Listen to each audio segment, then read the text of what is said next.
Hello, thank you so much for deciding to take my course. If you're new here, my name is Danny and I'm an engineer turned game programmer. And in this channel I help other game developers deal with all the problems of the world which actually had nothing to do with making the game, like finding work-life balance, beating imposter syndrome or not burning out on the job. But a couple of years ago I was looking at the marketplace when it comes to Unity courses and I couldn't find anything for completely beginners. That's why after learning myself the engine, I decided to create this course that I couldn't find. And since the platform that I originally uploaded my course to sadly closed down, I decided to take the course and combine it into a super long video and upload it to YouTube so that you guys can enjoy it completely for free. And I also revisited some things that needed update. So if you're a beginner on the Unity game engine, this is a course aimed for you. In this course you will build your very first video game in the engine and you will learn everything you need about it to start working on your own games. I will provide resources, animated explanations and a constant support system through the comment section below to help you have an easier time with the engine. So with no further ado, let's jump right into the course.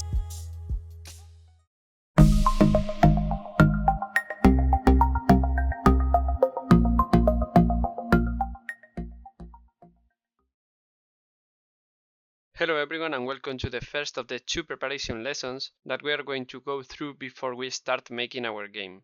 In this lesson I will tell you more about the class project that we are going to work with. We are going to take a look at the resources you'll need to get, and I will also tell you which programs you need to download in order to follow along with this course. Let's actually start with the software. Remember that you'll have all of the links for the software mentioned on the description down below. For this project, all you'll need is the Unity game engine and some kind of text editor. My personal favorite is Visual Studio Code, but you can also use other IDEs such as Visual Studio or Sublime Text. To get the Unity editor, you just need two things: the Unity installation for the version you want to use. In my case it will be the 2020.1 version, and an active license for the usage of the program. Don't worry, because Unity is completely free for non-commercial usage. You just need to create a Unity account and then link it with your Unity installation. You can just download the Unity version you want to use, but I highly recommend getting the Unity Hub program, because it will make your life so much easier by combining all of your Unity projects and versions in one place, from where you can create, change and delete projects and installations. For the text editor, even though you can use pretty much every code editor out there, I really recommend you to use Visual Studio Code because it has a great integration with the Unity game engine. To set these two guys up, you just need to download Visual Studio Code and then inside Unity, go to Preference, External Tools and select Visual Studio Code as your code editor tool.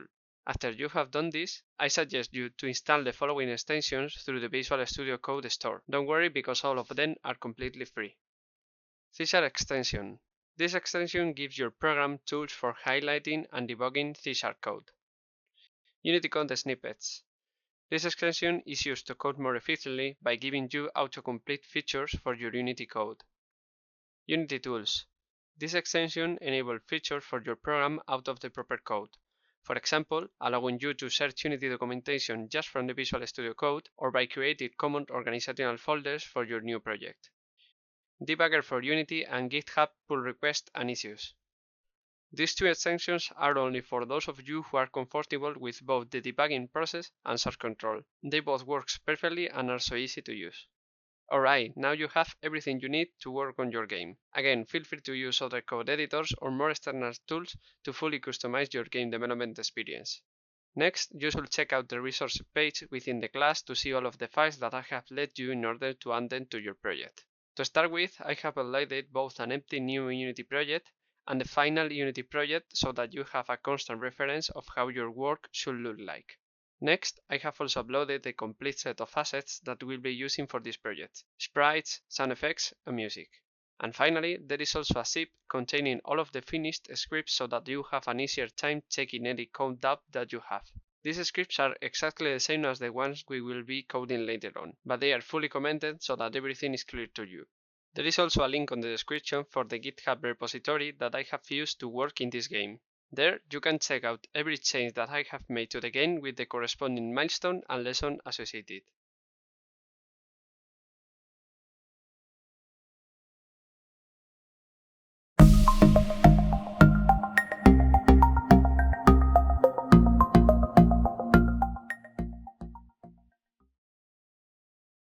Hello everyone and welcome to the second and final preparation lesson before we start making our game.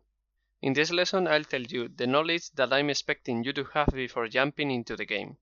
Don't worry, because the only knowledge you need to have right now is about the basics of programming. You need to know the fundamentals about variables, conditional statements, loops, and methods. I will not be explaining what a float or a boolean is, neither will I explain how to pass argument to a method. For example, these are concepts you should be already familiar with, and even if you are not, don't worry, because it's so easy and you can learn about them as you go through the course. What indeed I will be explaining is everything related to Unity. All of the components that we are going to use in this game will have their own separate explanation within their lessons. I will also be explaining more advanced programming aspects like objects, serialization, and refactoring. And finally, for all of the methods included within the Unity components, such as the getComponent method or the GameObject.find method, I will be explaining both the complex ones and those which doesn't have an intuitive name.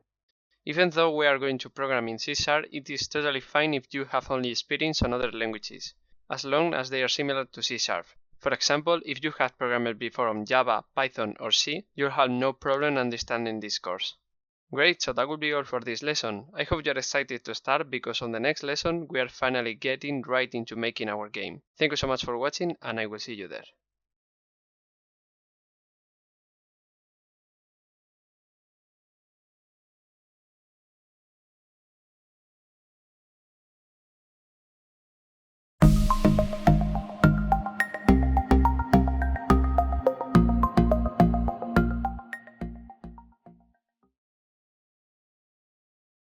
Hello everyone, and welcome to the first prepared lesson of the course. In this lesson we are going to set up our Unity project and game objects. So the first thing that you need to do is go to Unity Hub and click this little arrow and select your Unity version. In my case, I'm going to use the 2020 version, and just select your project name, which is going to be Specialist for me. You can change it if you want, and select 2D and click Create. Alright, so now that your project is created, let's do a really quick tour through all of the windows that appear here. And this is your hierarchy window to control your game objects. This is your project window to navigate through your folders. This is your inspector, in which you are going to control your current game object properties. And this is where the magic happens. This is the game view, in which you are going to see how your game is going to look in the future, and your scene, in which you are going to control your game structure.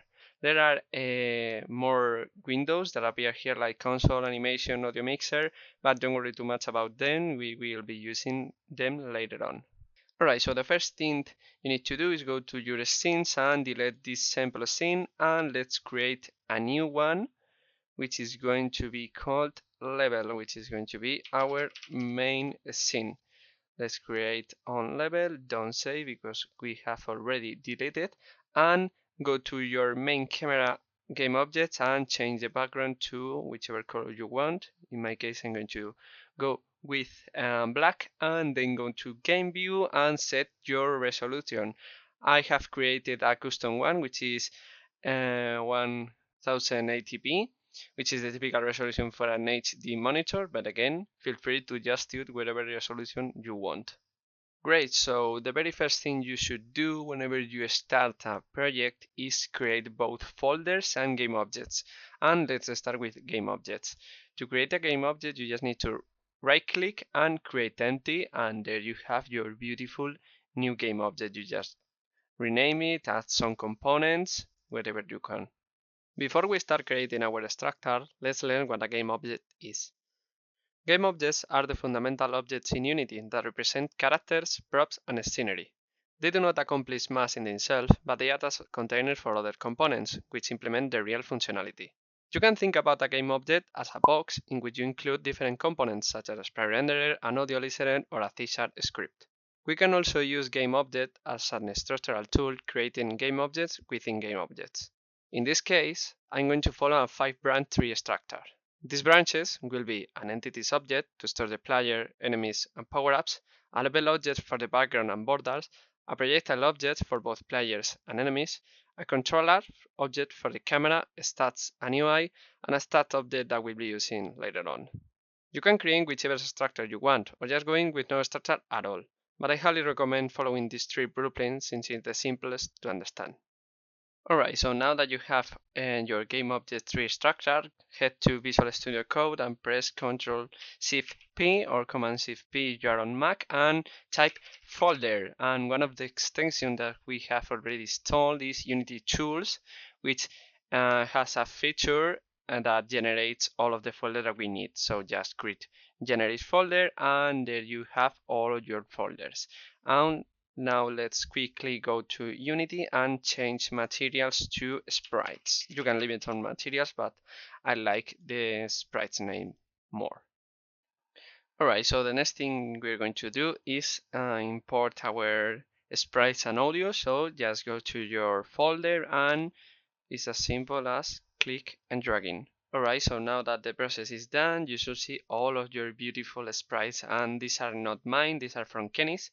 Kenny is a free online resource for game development assets, and you can just go to 2D, type space, and this is the one that we are going to be using. I have added some sprites, but we will be using them later on, and the sound effects are this one. And the music, if it's from Patrick de Artega, which is a free online royalty music, which is pretty good. Okay, so the last thing we are going to do in this lesson is set our background player and enemy. So just go, let's start with the background and add a component which is going to be a sprite renderer. Since it's the first time that we use a sprite renderer, let's quickly learn what it is. A sprite renderer is a component that allows to give us a visual representation to an object within the game. The main property of this component is the sprite. Depending on which image you set in this property, your object will look one way or another. There are other attributes that come helpful for visual effects, such as color or flipping, but we are going to take care of those when we start using animators. Remember that if this component is disabled, you won't see your game object. Keep that in mind if you end up not knowing where your game object is. Alright, now all that is left to do is add our sprite, and I'm going to go with this one. Don't worry too much if your background looks a little bit not pretty right now, because when we animate it, it's going to look pretty awesome. And now with your scale 2, set it to be just a little bit outbounds of the game, because we will need that when we animate our camera. And now let's do the same with our player and enemy. Alright, so we have both our player and enemy, and I want our enemy to be a little bit bigger, so just go to scale and increase both X and Y. There you go. Great, so the only thing left to do is create our prefabs, which is just as simple as clicking a game object and dragging it to your prefab folder. Don't worry too much if you don't know what prefabs are. We are going to be explaining them later on. So this will be all for the first proper lesson of the course. Thank you so much for watching, and I will see you in the next one.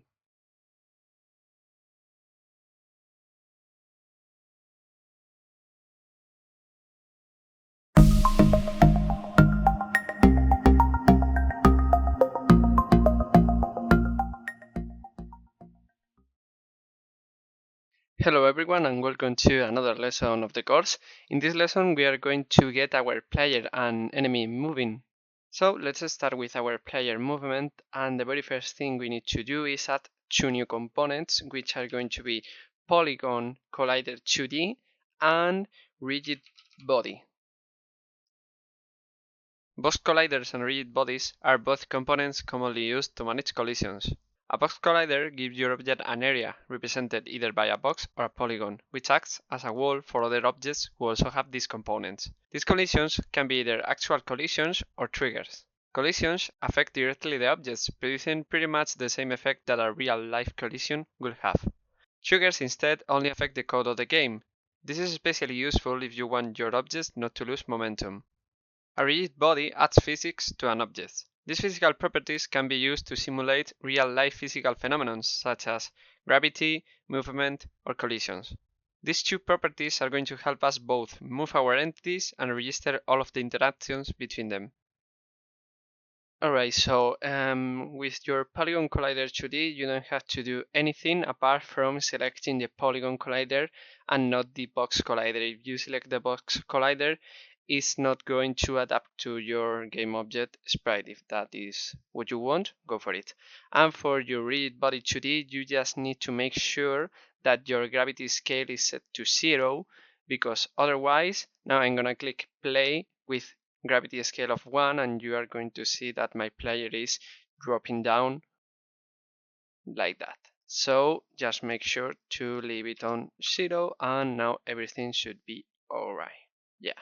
Now before we jump into the code, let's do the same for our enemy.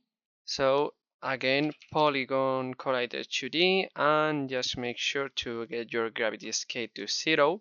And the last thing that we need to do is go to our borders object and create some borders. Let's just do left border, and now add the box collider 2D because we want it to be a box. So just move it around. So let's place it around the left middle side, and now just increase your Y scale value so it covers all of the screen.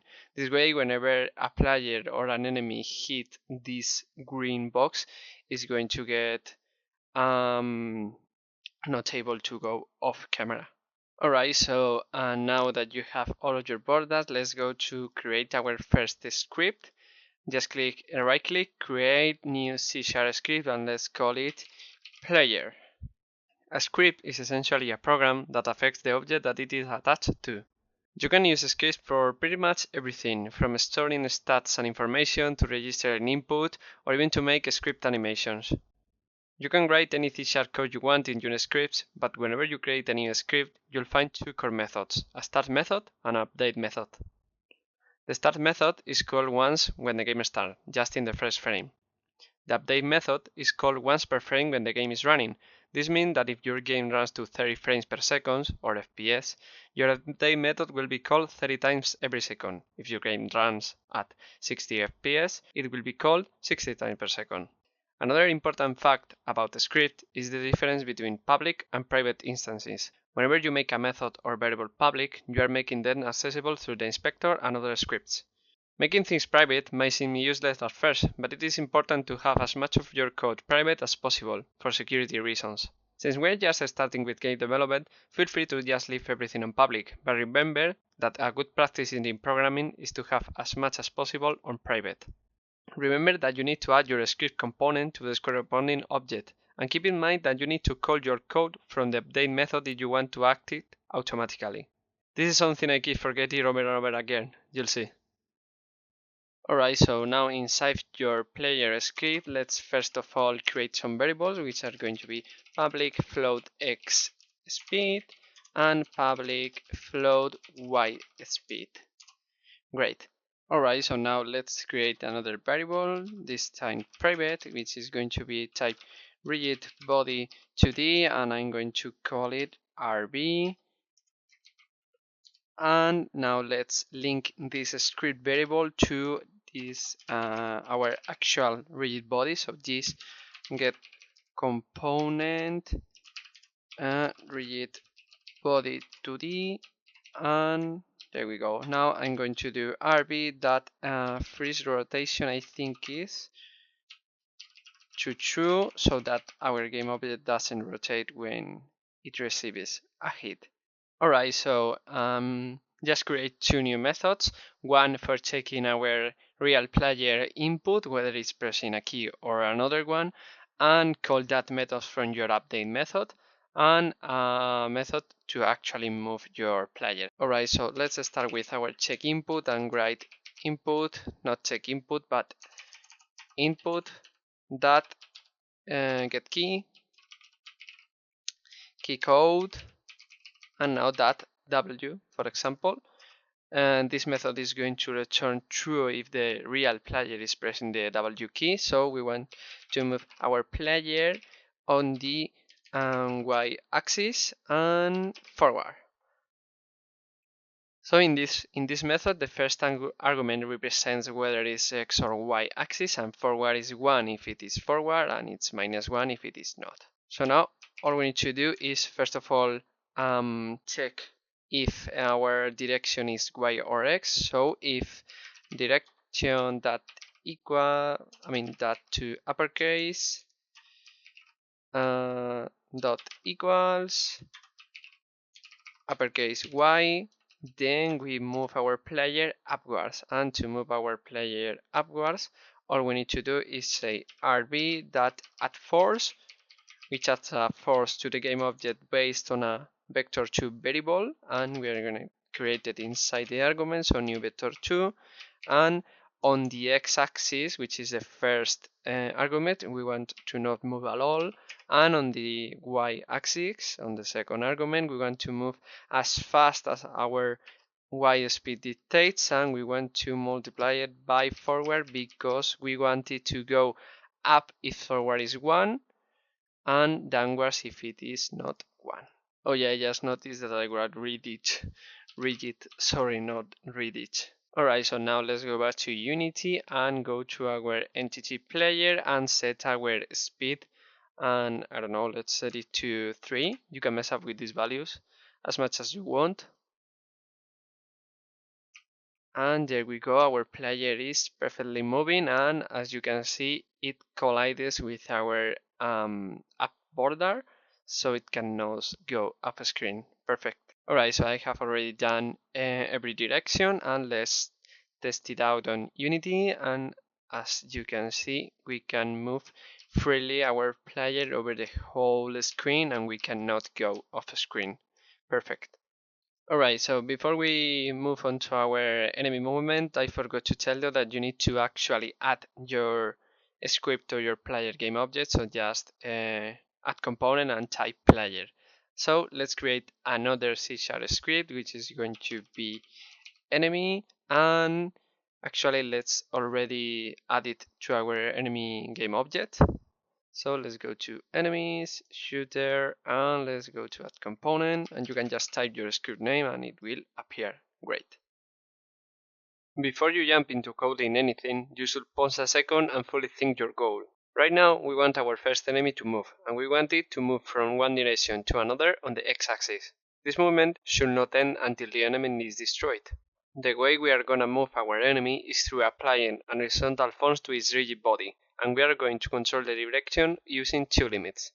By tracking our enemy position, we can decide whether the force should be applied to the right or to the left. Alright, so to control our enemy movement, we need three variables, which are going to be public float x speed, because our shooter only moves on one axis, a vector of type float, which represent the x limits, and a private boolean, which is going to tell us whether or not it's going right. And let's leave it on true, for example. I don't know, it doesn't matter. And of course we need our RB, so copy what you have already done in your player script and copy and paste. Great. Great, so let's get right into our movement code. So the first thing you need to always do is create your method and place it on the update method. And now let's first of all decide if we are going right or no. So if we are going right, we are going to do something. If not, we are going to do something else. Now let's control this boolean variable. So we need to know if we have surpassed our x limits. So if this game object that transforms will represent the property that controls the scale rotation and position, that local position dot x bigger than our second x limit. This means that we need to start going left. So sorry, is going right equals to no is going right. So we can invert its value. And now pretty much the same with the other limit. So this transform, this transform that local position that x, not y, but x, smaller than our first x limit.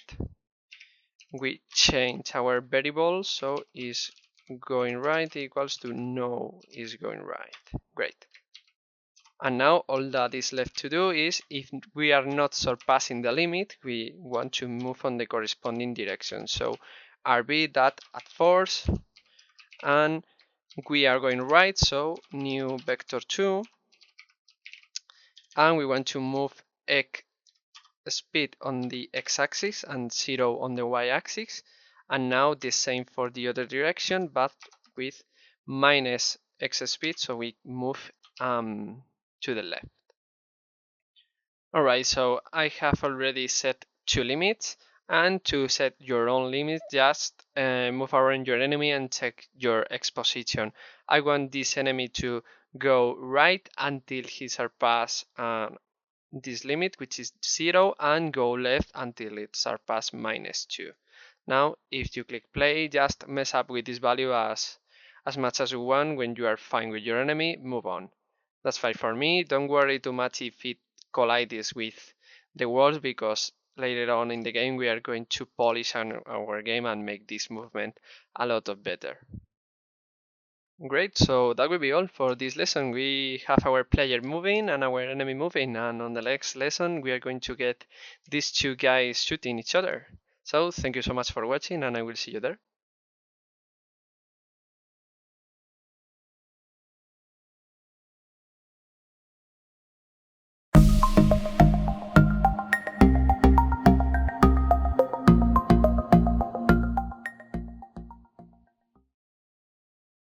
Hello everyone, and welcome to another lesson of the course. In this lesson we are going to get our shooting mechanic.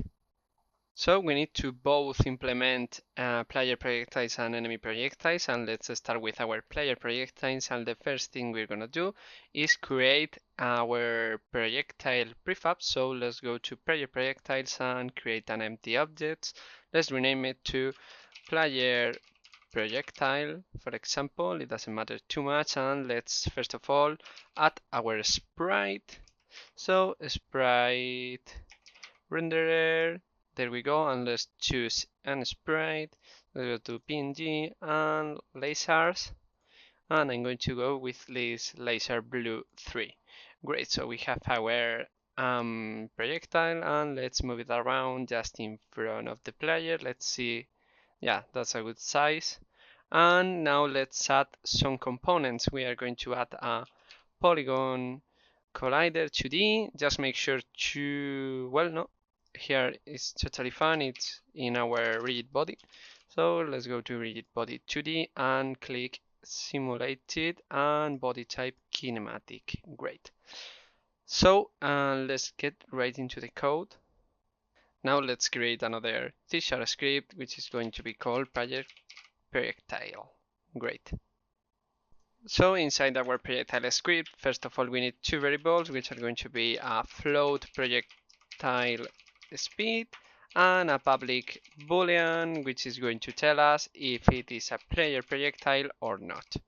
Projectile because we want our player projectiles to move upwards and our enemy's projectiles to move downwards.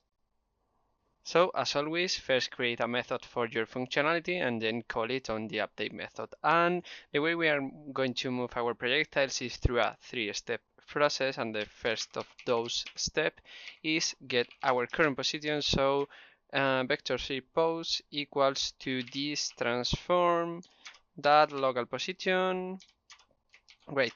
Now we want to get our new position, which is going to depend on our boolean. So if it is player projectile, we do something. If not, we do something else. So if it is a player projectile, we want it to move upwards. So we need to increase our new position y value. So projectile speed time delta time. This is a way of getting our projectile moving through time correctly. So you can use that or you can use at force, it doesn't matter. So let's go to post.y equals to minus projectile speed times time delta time. Actually, I have made a mistake. It's not equals, it's plus equals, sorry. Plus equals projectile speed, and if we are going downwards, we want to be minus equals. So now all we need to do is set our current position. So this transform that local position equals to pose. This way we are going to move upwards or downwards in each frame. Now to check if this is working, go to your player projectile game object and add the projectile script, and it is a player projectile. Let's set the speed to 5 for example, and let's actually store the prefab. And now let's click play and see if this is working. Now if you click play, you should see this projectile going upwards. So yeah, there we go. So before we get right into the instantiation of these projectiles, let's create our enemy projectile. So just right click a prefab, go to prefab, unpack completely, so this way it is unlinked from your prefab, and now you can make all of the changes you want from this blueprint. So enemy projectile, and we want to change our sprite.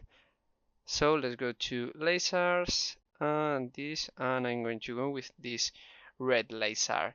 Now let's move it around to place it beneath our enemy, and let's make it a little bit bigger, so 1.3 maybe. Let's see. And yeah, that's good. And all we need to do now is uncheck our isPlayer projectile because it is an enemy projectile. Great. Now let's store our prefab and get right into the instantiation of these projectiles. The way we are going to develop our shooting mechanic is through what is called instantiation. Instantiation is the process of creating a game object into the game. This creation needs two components, a trigger and a prefab. The trigger is a signal that tells the game to create the game object. In our case, it will be the player pressing the shoot button. The prefab is no more than a blueprint that indicates the game how the game object should look. We've already created two prefabs for both our player and our enemy. These prefabs indicate the components that a game object should have and the configuration that those components should follow. To create a prefab, just click and drag a game object from the editor to a folder. When you need to add a mechanic like this, first you need to decide what should the instantiation occur to get your trigger. Then create the prefab for the object that should be created, and finally code it through a simple 3-step process. First, create the object.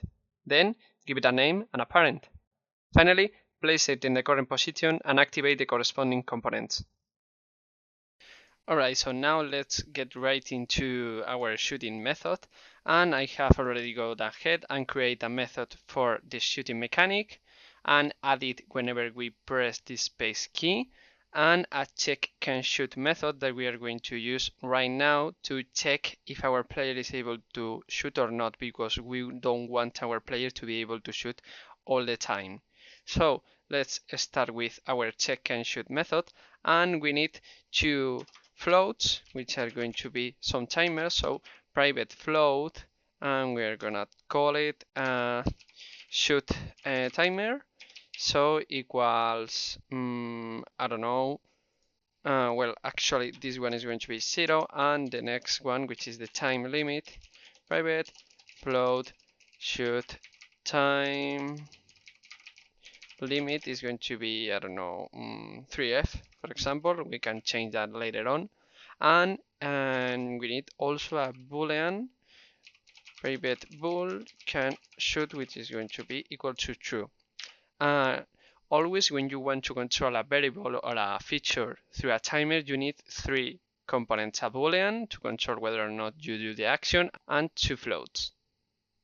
So let's get right into our check can shoot method, and you need to do two things. First of all, if our shoot timer is less than or equal to our shoot time limit, we can shoot. So we want to be able to shoot. So can shoot equals to true, and we want to increase our shoot timer. So shoot timer plus equal 0.1f. You can use time delta time, but it's totally fine to use these two. Yeah, sorry, this is false, not true, because we want our player only to be able to shoot whether the shoot timers are past our shoot time limits. Then we reset our timer and then we let our player shoot. So else can shoot equals to true. We are not resetting our timer when it went out because we want to reset it only when we shoot. So in order to reset it, when we press space, we want our shoot timer to be equals to 0f. And now all that is left is add our can shoot variable to the equation. This way, if we can shoot, we are going to shoot and we are going to shoot and reset our timer. Alright, so now let's get right into the creation of that projectile. So let's create a public variable which is timeGameObject to store our prefab, and let's call it player projectile. We're gonna set it later on in the inspector. And now go back to your shoot method. So the first step to create a projectile is actually instantiate the projectile. So projectile equals to GameObject dot, actually with uppercase G, GameObject dot instantiate, and we want to use the player projectile prefab. Next, we need to set a name and a parent. Actually, we don't have to, but we are going to. So player projectile. Great, and now projectile that transform that set parent, and we want to find our gain object. So gain object that find to find any gain object or unit scene, and now player projectiles, I think it was the name, and now that transform, because the transform property also controls the hierarchy. And the last thing we need to do is set our projectile position. So vector3 pose to get our current position, this transform the local position, and now set our projectile position. So project that transform that local position equals to new vector3, and we want to use our pose x. We want to use also our pose that y plus I don't know, let's check it out. Let's go to our scene and let's place a projectile here and y minus 3, and our player is y minus 3.4, so we want it to be our player position plus 0.4f, and on the same z-axis as our player. Perfect. Okay, so actually change your 0.4f to 0.7f so that our player and projectile don't collide. So now let's check if this is working, and now if we press space we should see our player shooting. There we go, and our player projectiles are being generated with the correct name and parent. Great. Alright, so now let's get right into our enemy shooting mechanic, and I have already created our standard shoot method and call it on the update method and create our variable to store our prefab. And now we're going to use something new which is called range. So let's create a variable called shoot chance, and above this variable you write square brackets range, and I think it was curly brackets from 0 to 2, for example. And this way, if you apply this line of code to any variable and you go to your inspector, you will see that your variable is now a rangeable value. This way it's so much easier to modify it. Alright, so back to our script, let's code our shoot method, and we are going to use something called random, which generates random numbers through a range. So integer random equals to random.range, I think. Yeah, range, and we want it to be between 0 and, I don't know, 500, for example. We can change it later on, and this way we can only shoot if our random number is less than our shoot chance. It can seem a little bit too low, but remember that this method is going to be executed between 30 and 60 times per second. So you need to have a really wide range so that our enemy is not constantly spamming projectiles. So now if we can shoot, it's pretty same as this method. So let's copy and paste and change some values. So first of all, we don't want our player projectile, we want our enemy projectile. We don't want our player projectile as name, enemy projectile, and the same here, enemy projectiles. And now let's check if we have to vary our position. So let's create an enemy projectile on this scene right here, for example, and I want it to be right here. And our shooter is on the 4.32y and our projectile is on 3. So it's our current position minus 1.3. Great. Alright, so now back to Unity. Let's click play and see if our enemy is shooting or not. And there we go, it's shooting perfectly, and the shooting chance maybe is too low, but don't worry about that, we can change that in a moment. So let's change two things. Let's increase our shooting chance, and let's increase both players and enemies projectile speed to, I don't know, 8 maybe. I don't know, just mess up with this value as much as you want, and let's check it out. Yeah, that's so much better. Alright, so the last thing we are going to do in this lesson is control our player's projectile collision, and we want our enemy to be destroyed whenever it is hit by a player projectile. So we're going to use a method called private. If you just type on collision enter 2D, there we go, and you're going to get this method. Let's change this name to collider, and this method is triggered whenever a rigid body, a polygon 2D register a collision with this collider, which is the other game object. So we want to check if is player projectile. We want to call this new method called check collision on enemy, and we want to pass the actual enemy, and we also want to destroy the projectile. So this that game object, there we go. And now whenever we got hit by the player, we want our collider that get component and no game object, sorry, yeah, and we want to destroy that.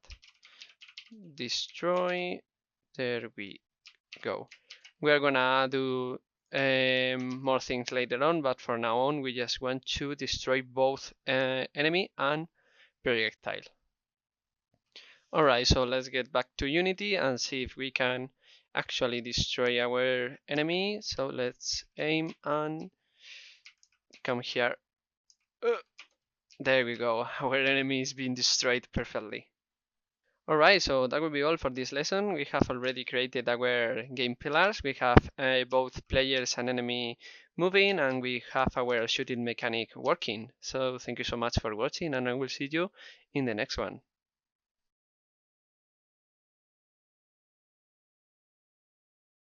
Hey, I hope you are having a great time with the course, and if that's the case, I think you will love my newsletter. It's called The Checkpoint, and it's basically a place in which we game developers can pause for a goddamn moment, reflect and recharge to improve our lives. Every single Monday I'll send you a concept that I have learned that week and how to apply it right now to improve not only your career but also your life. It only takes about 4 minutes to read every single week, and I also give tons of resources and recommendations completely for free. If this sounds good to you, there's a link in the description below so that you can sign up. It's completely free and you can unsubscribe at any time. Let's get back to the course.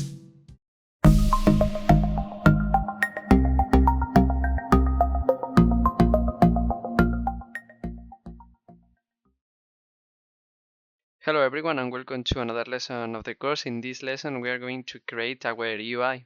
So before we jump into the UI, let's add a little thing that I forgot to add in the last lesson, and it was to create a tag for our enemy. So go to tags, add enemy, and we are going to use this tag into our projectile script. But first of all, let's go to our shooter game object, add the tag, then click override, apply all to apply the changes also to the prefab. And now let's go back to our projectile script, and before the destroy statement, let's check if collider that game object the tag that equals enemy. because otherwise the projectile is going to destroy everything, including our borders. So that's fixed. Great, so now let's get right into the UI and let's start by creating a canvas. So let's go to controllers, UI, and UI canvas. There we go. And you may be surprised because this canvas actually matches the camera resolution, but don't worry because if you place something here, it's going to look exactly the same in your game. When you develop an UI for your game, you should first think about all of the components that it is going to contain.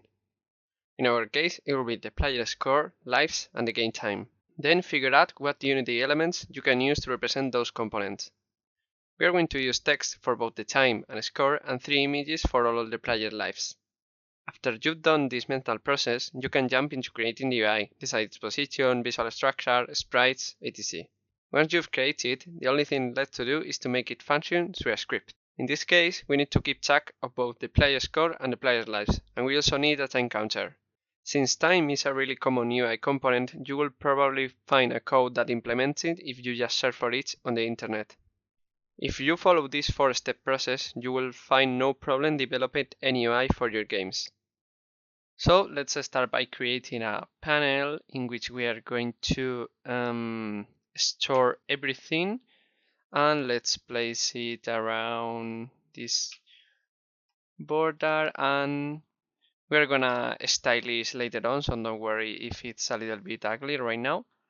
Alright, so I have already added that sprite so that it looks better, and now let's go to our score and time. So let's go to text and let's rename it to, let's start with the score. And now let's mess around a little bit with the text option. Let's set it to some zeros because we are gonna change that later on with a script. Let's select this font, for example, and let's make it white. Now let's place it in the middle and increase the font size. Now let's place it on our panel, and I think around this size, I don't know. Alright, so I have already created another text which is pretty much the same as the score for the time, and 2 little dividers which are just images. So now let's add another 3 images representing the player's lives. So let's create one and then we are gonna duplicate it. So let's choose, I think there was an sprite which was yeah, an icon of our player, but on the UI style. So let's get this. Yeah, that's good. Now let's rescale it a little bit, and that looks good. Yeah, a little bit bigger, and you just place it there, and let's rename it to live 0. And now let's duplicate it, and let's move them around. So this one here and this one here. Yeah, that looks good. Alright, so now that we have our UI structure, let's go to our scripts and let's create another one, which we are going to call UI, and let's open it up. Alright, so before we start with the proper code, let's prepare our script, and we need to import a library which is called Unity Engine UI, I think. Yeah, Unity Engine UI, and now we need a bunch of variables. So let's start with the integer, so player score, and we are going to start with 0 points, and public int player lives equals to 3. Now we need to store all of the game objects that we have created. So public text score, public text time, and now the 3 images. So public image live 0 and the rest of the images. And the last variable we need is private time counter, which is a float, sorry, and we are ready to go. Alright, so I have already created 3 methods, one for time, lives, and score, and we're going to start with the time. Now we need a little bit of math knowledge to understand this step, and don't worry because I will be explaining it. So the first thing that we need is increase our time counter based on time delta time. Then we need to get both string minutes and string seconds. And here is the tricky part. So we need to use a math floor which gets the lower number more close to the number inside the brackets. So we need to divide our current time counter by 60 float, and then we need to convert everything to a string, and if you place here 00, it gets this format. And for the seconds it's pretty much the same, but instead of dividing time counter we get the module. So time counter and now 60f, and just get it to a string and 00. And the last thing that we need to do is get our timer, or no, it was time, sorry. So time that get component text, and from the text attribute, and minutes plus double dots plus seconds. Great, so we have already created our update time. Let's go to update lives, and we are going to use another method which I'm gonna call set lives images, which is going to accept 3 booleans. So bool live 0, bool live 1, and bool live 2. Great. And inside here all we are going to do is this live 0 that get component image that enable, I think, yeah, enable equals to live 0, and we are going to do the same with the other 2 lives. So live 1 live 2 and live 1 live 2. And this is so we avoid to repeat code inside here, because all we need to do right now is call this method based on our players' lives, instead of writing these 3 lines of code over and over again. So inside this method all we need is a switch based on our player lives. So we have 4 cases, and we just enable or disable the corresponding images with our new method. If we have 3 lives, all of them are enabled. If we have no lives, all of them are hidden. So let's end with our score method, which is the simplest one. So this score that get component text with uppercase T dot text equals to player score. I think I named it. Yeah, there we go. Yeah, to string, sorry. And let's place 5 zeros, I think. Alright, so we have already created the structure for our UI script, and time updates automatically, but we need some kind of trigger to update lives and score. And these 2 triggers are going to be contained here. So let's create 2 methods which are going to be public, because we are gonna call them through our projectile script. So public void player hit, and whenever a player receives a hit we need to decrease our current player lives. Yeah, and now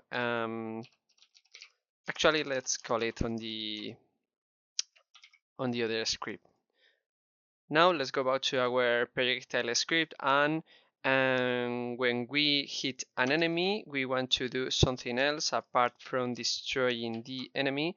We want to increase our player score. So let's go to GameObject and GameObject.find, and we want to find our UI that get component UI to get our UI script, and player score plus equal 250, for example. Great.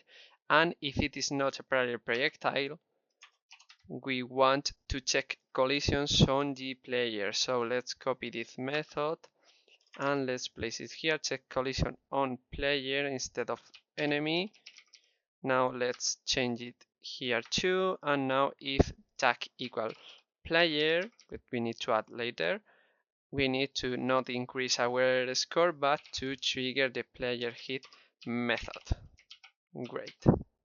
Oh, and of course we don't want our player to be destroyed when it receives a hit. So let's do that, and now let's go back to Unity, and you need to do several things. First of all, it's go to your UI game object and add a script and the corresponding text and images, and go to your player game object and add the tag. Now to test this out, let's go to our shooter and increase our shooting chance so it's easier for me to get hit on purpose. And now we click play, we should see that our time is increasing currently. So let's see, yeah, time is increasing. If I get hit, a player life goes away, and now if I kill the enemy, yeah, our scores increase perfectly. Alright, so the last thing we're gonna do in this lesson is create a recovery time for our player so that it cannot be hit 2 times so close to each other. So let's go to our player script and create a new variable, which is going to be public bool is recovering, yeah, equals to false. And now we need to control this variable through our player hit method, so we only reduce player lives if game object define, and we find our player, we get our player our player component script, and our is recovering is not true, we reduce our player lives. Now let's create a new method here, which is going to be an IEnumerator. An IEnumerator is a type of method which represents that a method is a coroutine. Whenever you call a function, it runs all the way to the end, executing all of the code before giving the final result. Coroutines instead lets you stop the code whenever you want and either return a part of the executed code or just wait for a determinate amount of time. This action is performed by what is called a yield, which represents a return statement that should not end the coroutine. Coroutines are really useful in games since we don't want our games to be stopped because of a large function being executed. We can also use coroutines for scripting animation or waiting for a determinate event to end. For example, you may want to wait 30 seconds since your player picked up the last power-up before spawning another one. One way of implementing that functionality is through coroutines. So when we take a hit and we are not in recovery mode, we want to enter recovery mode, then exit when the recovery time is over, and let's set our recovery time to, I don't know, 2 seconds. So just write yield return new wait for seconds, and let's place 2f. Great. Alright, so the last thing left to do is actually start recovering if we get hit. So let's copy all of these and place it here, player recover, which is our new IEnumerator. And this method needs to be called through a start coroutine. Sorry about that. And inside the brackets, yeah, there we go. And of course, decrease our player lives. Alright, to test this out, I'm going to click play, and I have created 2 more enemies so I can get hit multiple times. And let's get hit. Did you see it? That I get hit the first time and the second time it didn't count? Yeah, that's good. Alright, so that will be all for this lesson. We have already created our UI, score, lives, and time. We have everything we need to have a simple game. I hope you're enjoying it, and I will see you in the next lesson.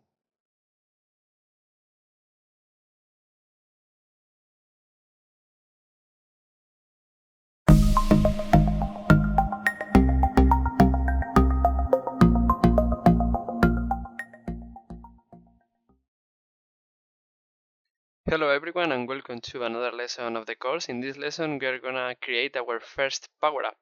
To create a power-up, you should divide your thinking process into 2 stages: the power-up control and the power-up effect.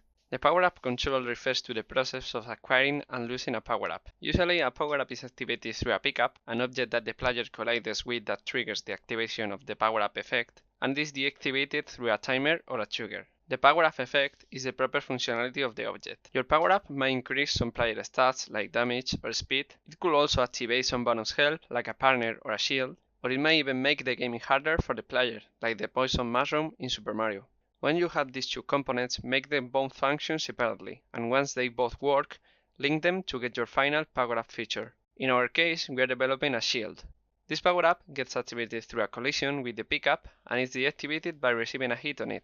The shield effect will be to prevent a player from losing a life from the next hit since it was activated. Alright, so our power-up is going to be a shield, and first of all we need to create two game objects, the power-up pickup and the shield object. And let's start with the pickup. So let's create a new empty game object and name it shield pickup.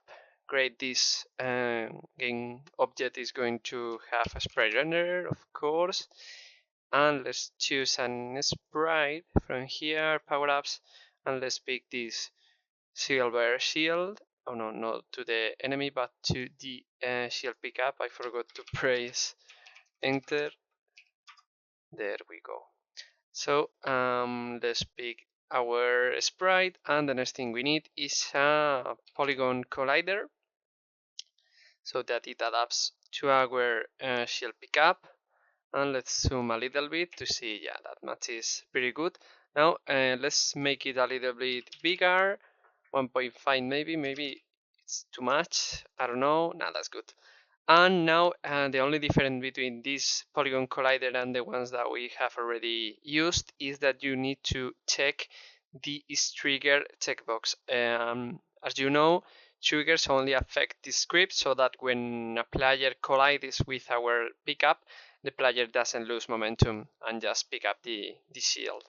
So let's move it around a little bit, and now let's create the proper shield, which is going to be a child of our player, so that is followed, and let's call it shield. Great. Now the only thing we need to do here is get a sprite render for our shield, and let's go to effects, and yeah, there is a really beautiful shield. As you can see, it matches the player position, and if you move your player, the shield moves within. Great.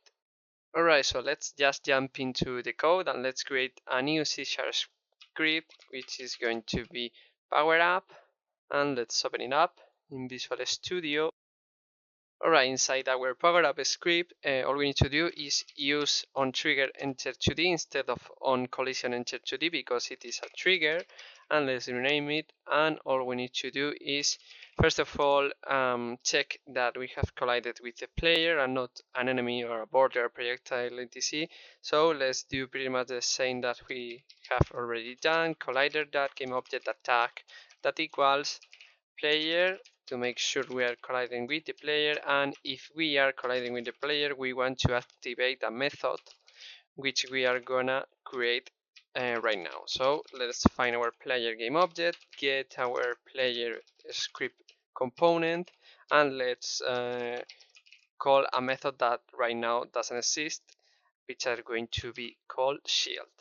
Now on your player script, all we need to do is create a public method, which is going to be shield, and this method is going to control a boolean we are gonna create right now. So let's create a boolean, bool shield up equals to false to start with. Actually, let's make it public because we are going to use it on our UI script.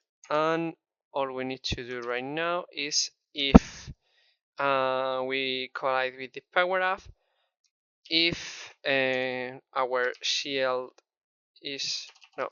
up is not up, we change it to up. Great.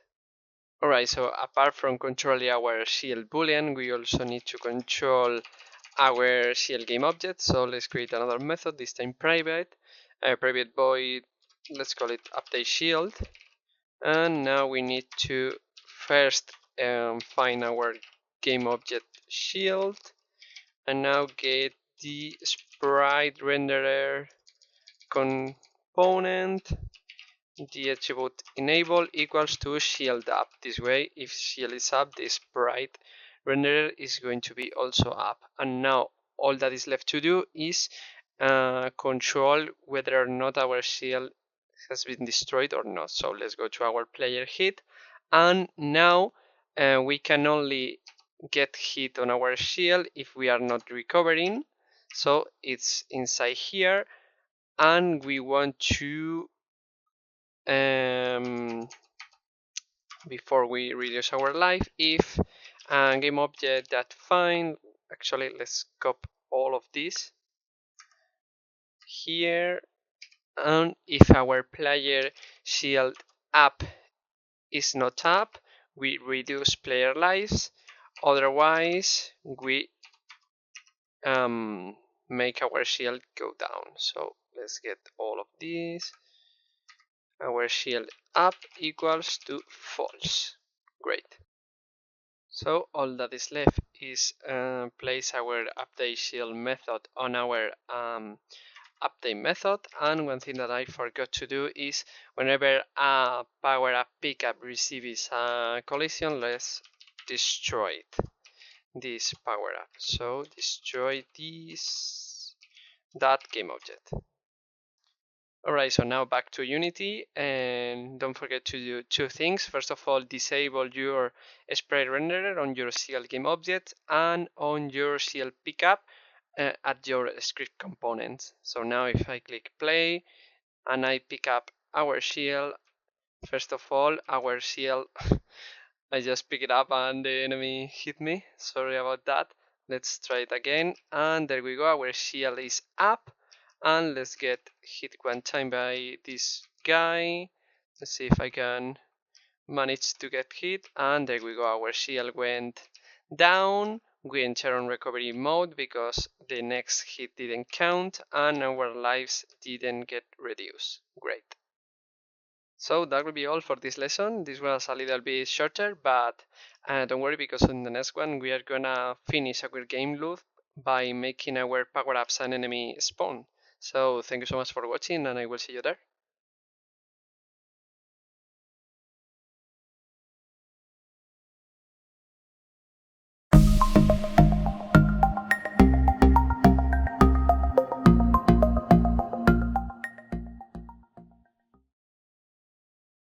Hello everyone, and welcome to another lesson of the course. In this lesson we are going to implement both enemies and power-up spawns.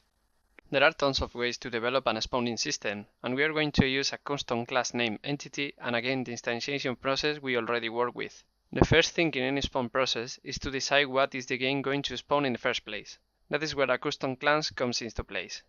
We are going to create a custom object that will tell the game which object to spawn, in which position, and which is the chance of that specific entity to be spawned. This way, we can develop just one method to spawn any kind of entity. It could be an enemy, a power-up, or even an obstacle.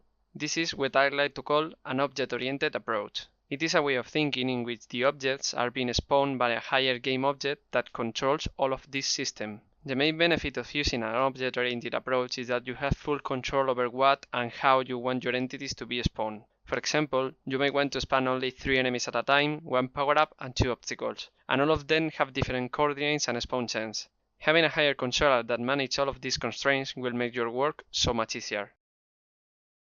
So before we start with all of the spawns management, let's store our CL pickup prefab, because I forgot to do it on the last lesson, so we can get rid of this guy without losing the blueprint. So the very first thing we need to do is actually go to our game controller, and let's create a new script which we are going to call also game controller, and let's add it to our game object before we start writing the code. So game controller, great. Now inside our game controller script, let's first of all create our new class.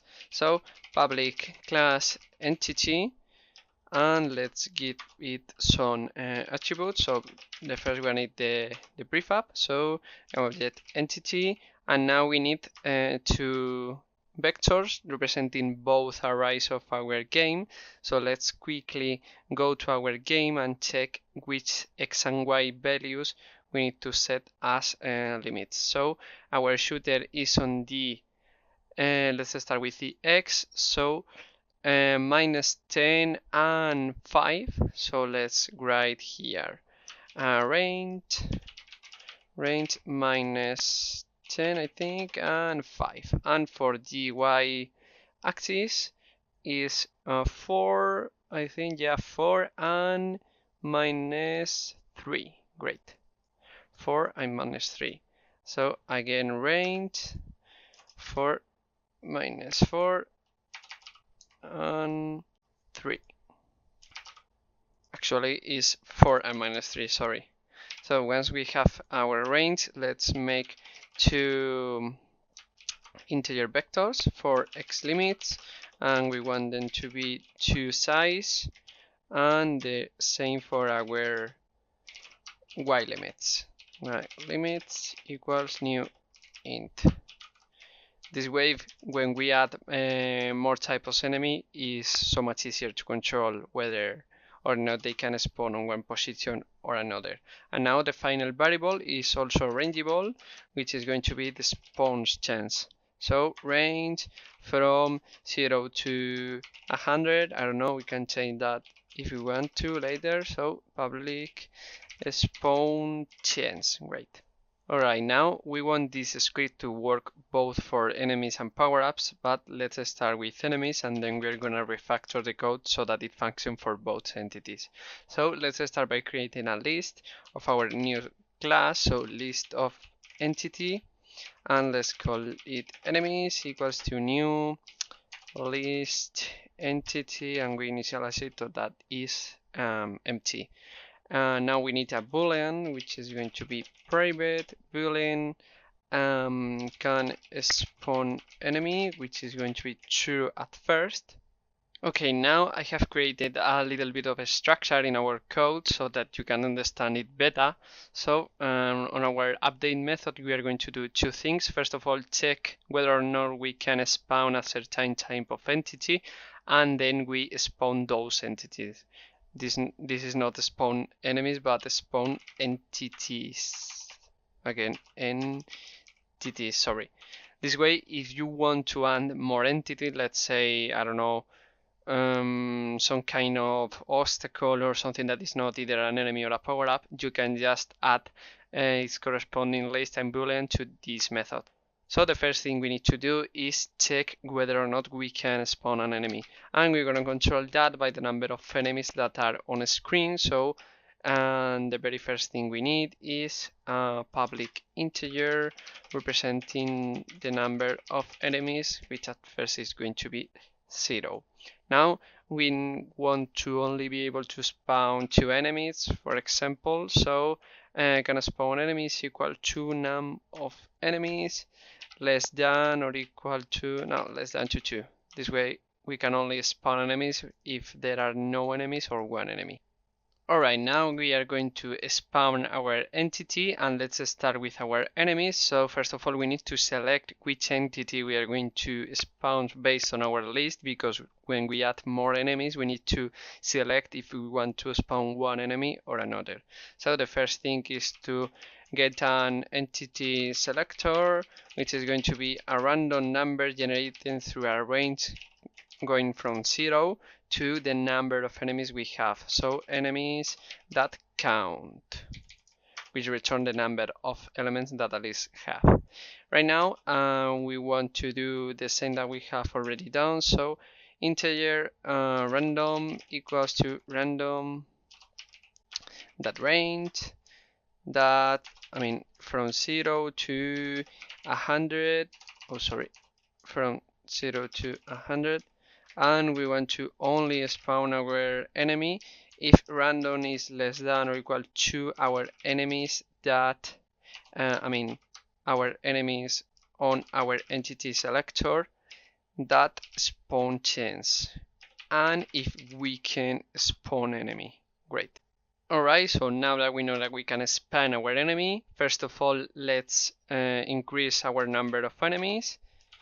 Then we need to instantiate our entity, and we have already done this. So remember the 3 steps. So first of all, new enemy equals to GameObject.instantiate, and we are going to use the prefab stored in our GameObject attribute on our entity class. So we need enemies with our entity selector, and we need the entity attribute. So now let's give it a name and a parent. So new enemy name equals to, and let's call it enemy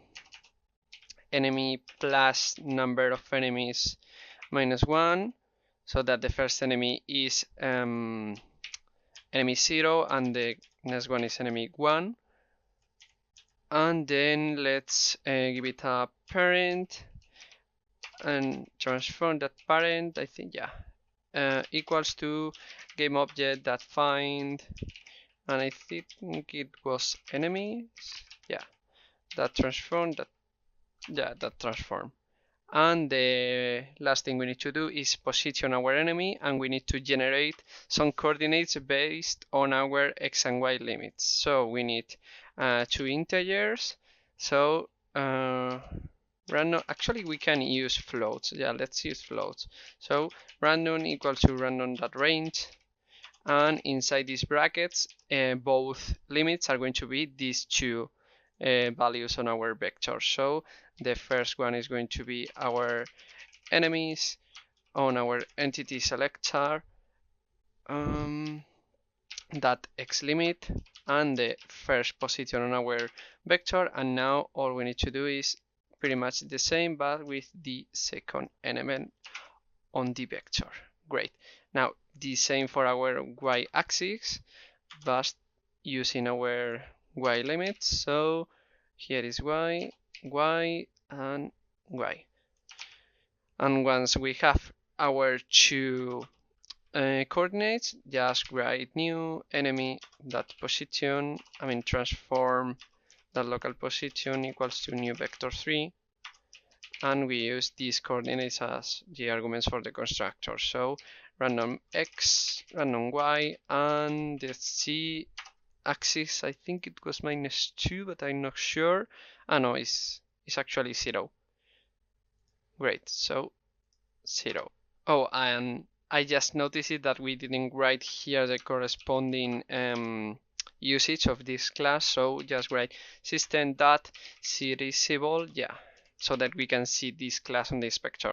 Alright, so now let's get back to Unity, and as you can see, if you open this up and increase your enemy size, you will see your first element, which represents your first enemy. So let's first of all, let's check that our prefab is updated. So just click override and apply all, and let's go to our game controller, and let's set our prefab to start with. Now let's set our spawn chance to 10%, maybe, I don't know, we can change that later.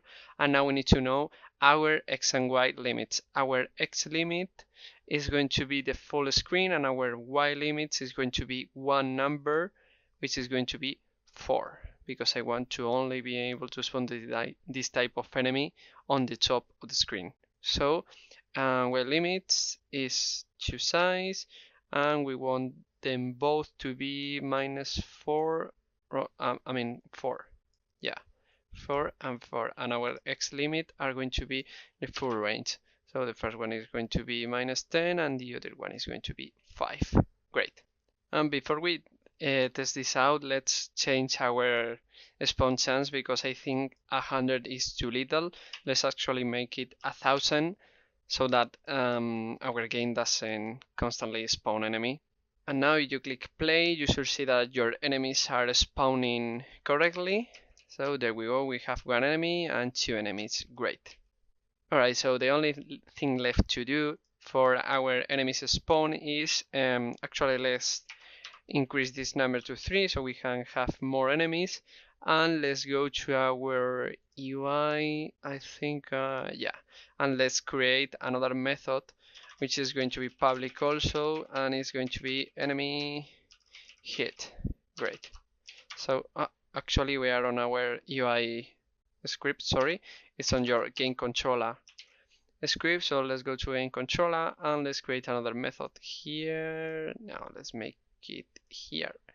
Yeah, and it's going to be enemy down. And all we want to do right now is decrease our number of enemies. We are going to do more things later on. And we want to call that method from our projectile script whenever we hit an enemy. So before we destroy that enemy, we want to find our game object game controller to get our game controller script, and we want to call our enemy down method. Alright, now if you click play, you should see that 3 enemies spawn, and then when I kill one of them, another one spawn. Yeah, the spawn chances are a little bit messy, but don't worry, we are gonna take care of those when we start polishing our game. Alright, so the last thing we are gonna do in this lesson is refactor this code so that it works for both enemies and power-up. Refactoring is a really common process within programming, and it consists on the modification of the structure of the code without changing the original functionality. The main goal of refactoring is to make your code both more readable and more efficient. This can be achieved through several procedures. Some of the most common ones are simplifying a method by dividing it into several little functions, using custom classes for specific features, and created global methods to avoid code repetition.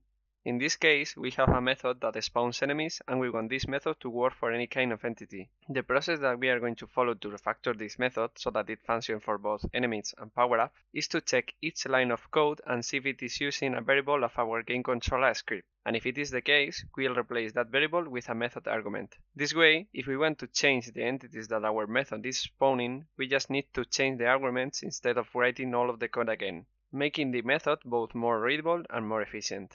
Remember that refactoring is one of the best practices within programming, so you should try to refactor as much of your code as possible. So let's start by copying all of this method, and let's change the name to spawn entity. And now let's go line by line and making some arguments. So the first thing we do is set our entity selector. That's totally fine, but we use a list, so let's create a list of entity and entity, and let's call it list, for example, and here we use the list. How many times? All of these times. So just Control D to select all of them and paste. Great. Next statement, we use a random, which is totally fine, and here we use a boolean. So let's create another argument, boolean, and let's call it controller. So can spawn enemy is only used there, so we just copy and paste. Great. Here we use a number of entities, so let's check whether or not it is an enemy. So another boolean is enemy to differentiate, and we want to, if it's enemy, we increase our number of enemies, otherwise we increase our number of power-ups. And let's create that variable right now. So public int num power-ups. Great. And we need now a new enemy, so let's change the name to new entity, and this is all perfect, and the name is going to be either enemy or power up, so this statement needs to be controlled also by our isEnemy boolean. So if it is enemy, we do these two things.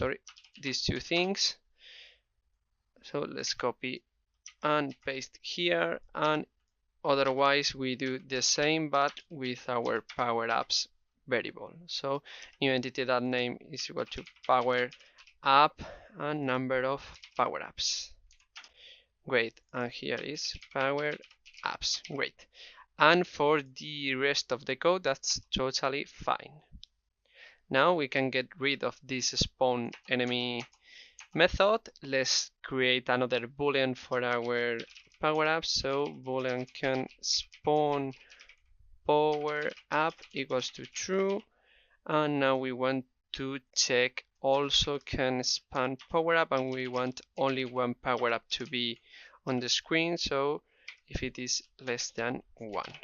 Now we need to call both methods, spawn entity 2 times, and the first one is going to be for our enemies. So we want our enemies with our can spawn enemy and true. Great. And now we want to call that method again for our power-ups. So let's create another list here, a list of entities, but this time is going to be power-ups. Great. And let's call this method with power-ups can spawn power-up, and it is not a power-up. This way we have these lines of code that work for both enemies and power-ups, and if you want to add more entities to your game, it's so much easier. And to end up with, we only need to also indicate whether or not a power-up has been destroyed. So number of power-ups here, power-up down, and let's go to our power-up method. And before we get our power up, before we destroy it, let's find our game object that find game controller. Oh, sorry. Game controller. Get component to get our script. And let's call our power up down method. Great. Now back to Unity. Let's create our first power up. So our power ups list is going to be one size, and the first enemy is going to be our shield pickup. We want it to have a spawn chance of, I don't know, 5 maybe, I don't know. And for the X limits, we want to be able to spawn on the whole screen. And for the Y limits, I want it to only spawn through the very bottom, but only on the 2 maybe. Great. And now you click play, you should see that our power-ups and enemy are both spawning. So here is our enemies. I kill one and another one spawns, and now our shield is here. If I pick it up, another one spawns. Great. So that will be all for this lesson. Don't worry too much about limits and spawn chance and so on, because when we start polishing, we are gonna get those values correct. Thank you so much for watching. I hope you are enjoying making this game, and I will see you in the next lesson.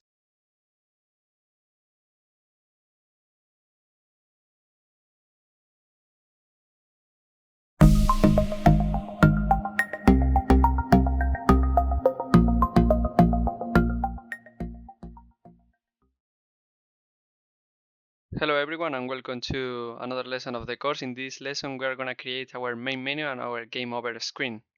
The process that we are going to follow to create both our main menu and our game over screens is pretty much the same as we developed our UI. These two new scenes are not playable but transitional. This means that they both should lead to or be leaded from the main level scene. To create any kind of transitional scenes, you need to first follow the 4-step process that you follow into the UI creation. Then you need to link your new scenes to both the main playable scene and to each other if that is what you want. This union can be achieved through a lot of different methods, but we are going to use buttons. Buttons in Unity comes with a feature that allows you to attach a method within a script to the trigger that the button produces when it's pressed. This way, if you have a button that should lead to the main level, you can create a method called playButtonPressed that will change the current scenes to the main level scene and then link that method to the button activation. Another common feature within game over screens is to show a record of the player score in the last game. To add this feature, you should use the don'tDestroyItOnLoad function on a stored game object. This function prevents a specific game object from being erased when a new scene is loaded. This way, you can store your player's score into that game object when the main level concludes, and afterwards load that score into your new game over scene.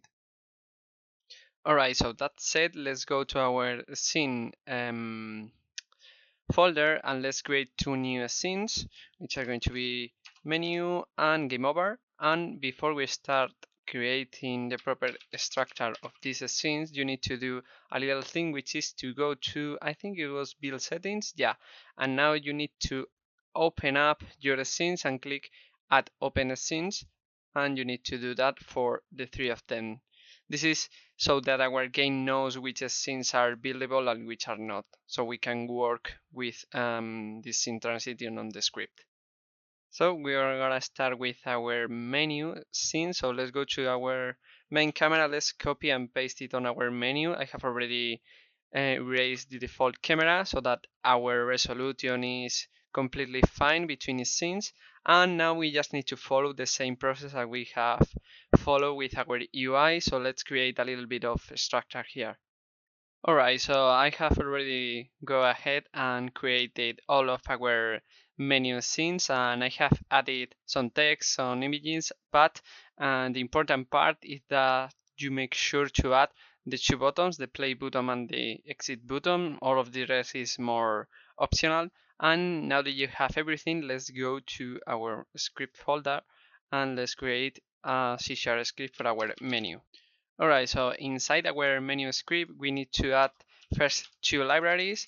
One that we have already worked with, which is Unity Engine UI, and we also need Unity Engine scene management to control our scenes. So let's now create 2 methods, which are going to be, I think it needs to be public, but I'm not sure.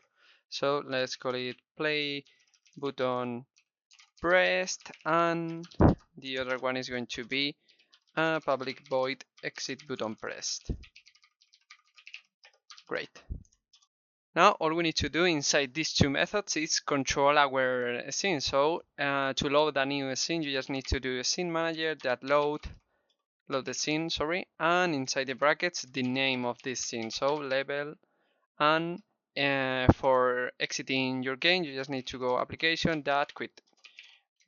It's as simple as that. Alright, so now inside of Unity, you just need to first of all add your menu script to your UI game object or to your canvas object, it doesn't matter too much. And now go to one of your buttons, and down here you should see onClick, which is the method that links the trigger that the button produces with a method. So you click plus, and here you can place your UI game object, and here you can select your menu, which is your menu screen. These are a bunch of default methods, and you just search for your play button pressed. Great. Now let's do the same with our exit button, and you just click and drag and then select the corresponding method. And now all that is left is to test this out. And before you start freaking out about why this doesn't work, I just want you to know that the exit button is not going to work unless you build your game, but don't worry, trust me, the application that quit method works. But if you play your play button, you will see that you get right into the game. Great. Alright, so I have already created pretty much the same on our game over scene. I have added the 3 buttons. You can add more buttons if you want, and I have already linked all of them to our method, so we can go from the game over scene to exiting the game, play again, or to the main menu. I have created another script which is pretty much the same as our menu script, and I have created a panel in which we are gonna register our last game statistics, both time and score, and this is where our game object stats come into place. I don't know if you remember it, but on the first lesson, I think, we created a game object named stats that I told you we will be using later on, and now we are gonna use it. So the first thing we need to do is create a script for that game object. So let's call it stats, and this script is gonna be super simple. So just open it up, and we don't need any of these methods. We just need 2 variables, one for each stat, so public int score and public string time. And now you need to call the don't destroy unload function within the awake function. So you can also use it on the start, but it's better to use it here. So just click don't destroy unload, and here this dot game object. This way, if you now go to Unity and you add your script to your stats game object, and now let's play a game and let ourselves be killed, you will see that here inside here is our stats game object. These objects within the level hierarchy are going to get destroyed whenever we lose the game, but the don't destroy unload the statistic are not.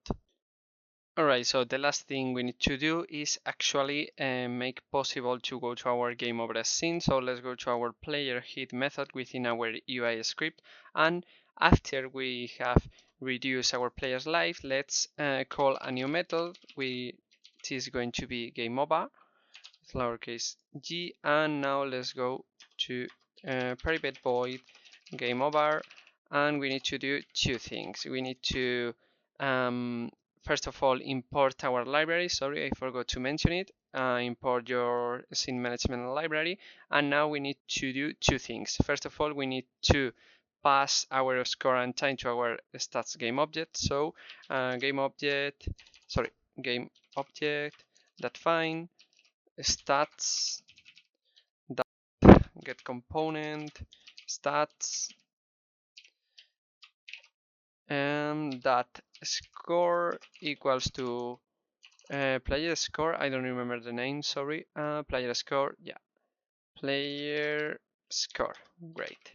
And now pretty much the same for our time, so the same but within our time, and the time I think it's a text. Yeah, I don't know if it is compatible. I don't think so. To string, yeah, that will be good. Great, and now all that is left is call our game over scene. So let's go to scene manager that load the scene game over.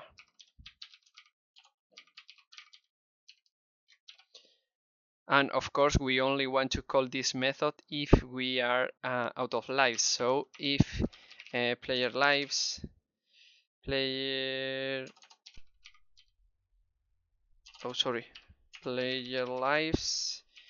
equals 0, then we call our game over method. Great. So that could be all for passing our stats. Now we need to receive our stats on our game over scene. So at the end of the start, of the scene, we need to set a record. And now let's create that method down here. So private void set record. Great. And now we need to do several things. First of all, we need two game objects to represent both the score and the time. So public test and public text time. Great. Alright, so inside our set record method, let's first of all check, find our game object stats. So game object stats equal to game object that find stats. Great. And now we need to set both score and time. So this dot score dot text equals to stats that get component stats to get our stat script, and now that is score, and I don't know if we have to cast it to string. I think so. Yeah, to string with 5 zeros, for example.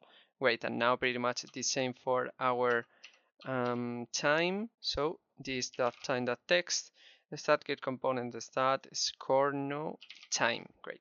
Now to string, we don't need any argument. Great.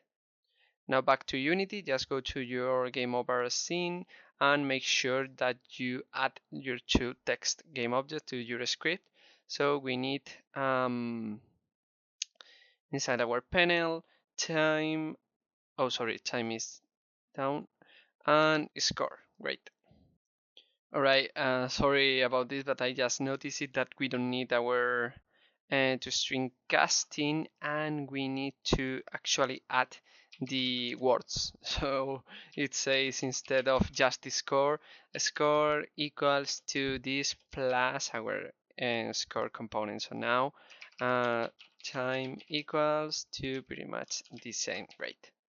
And you also need to change this, and it's not time that to a string. We actually need the time that the get component text object within the text property, and now pass this to a string, because if not, you are going to get the actual time word inside your stats game object. Now everything should be fine. Alright, so to test this out, let's go to our UA script and let's do a little thing to make our life easier, and it's going to be if we press a key, so if input that get key code, I don't know, the P code for example, we are going to call our game over method so that I don't have to be constantly getting hit to check if this is working. So now let's go to Unity, click play, and let's kill an enemy to see if this code is working. Let's see if I can manage to get, yeah. And now if I click P, we go to our game over scene and we see that we have both our time and score perfectly been recorded. Great, so before I forget, let's get rid of this code so everything is clean. And that will be all for this lesson. I hope you are enjoying it, and I will see you in the next one.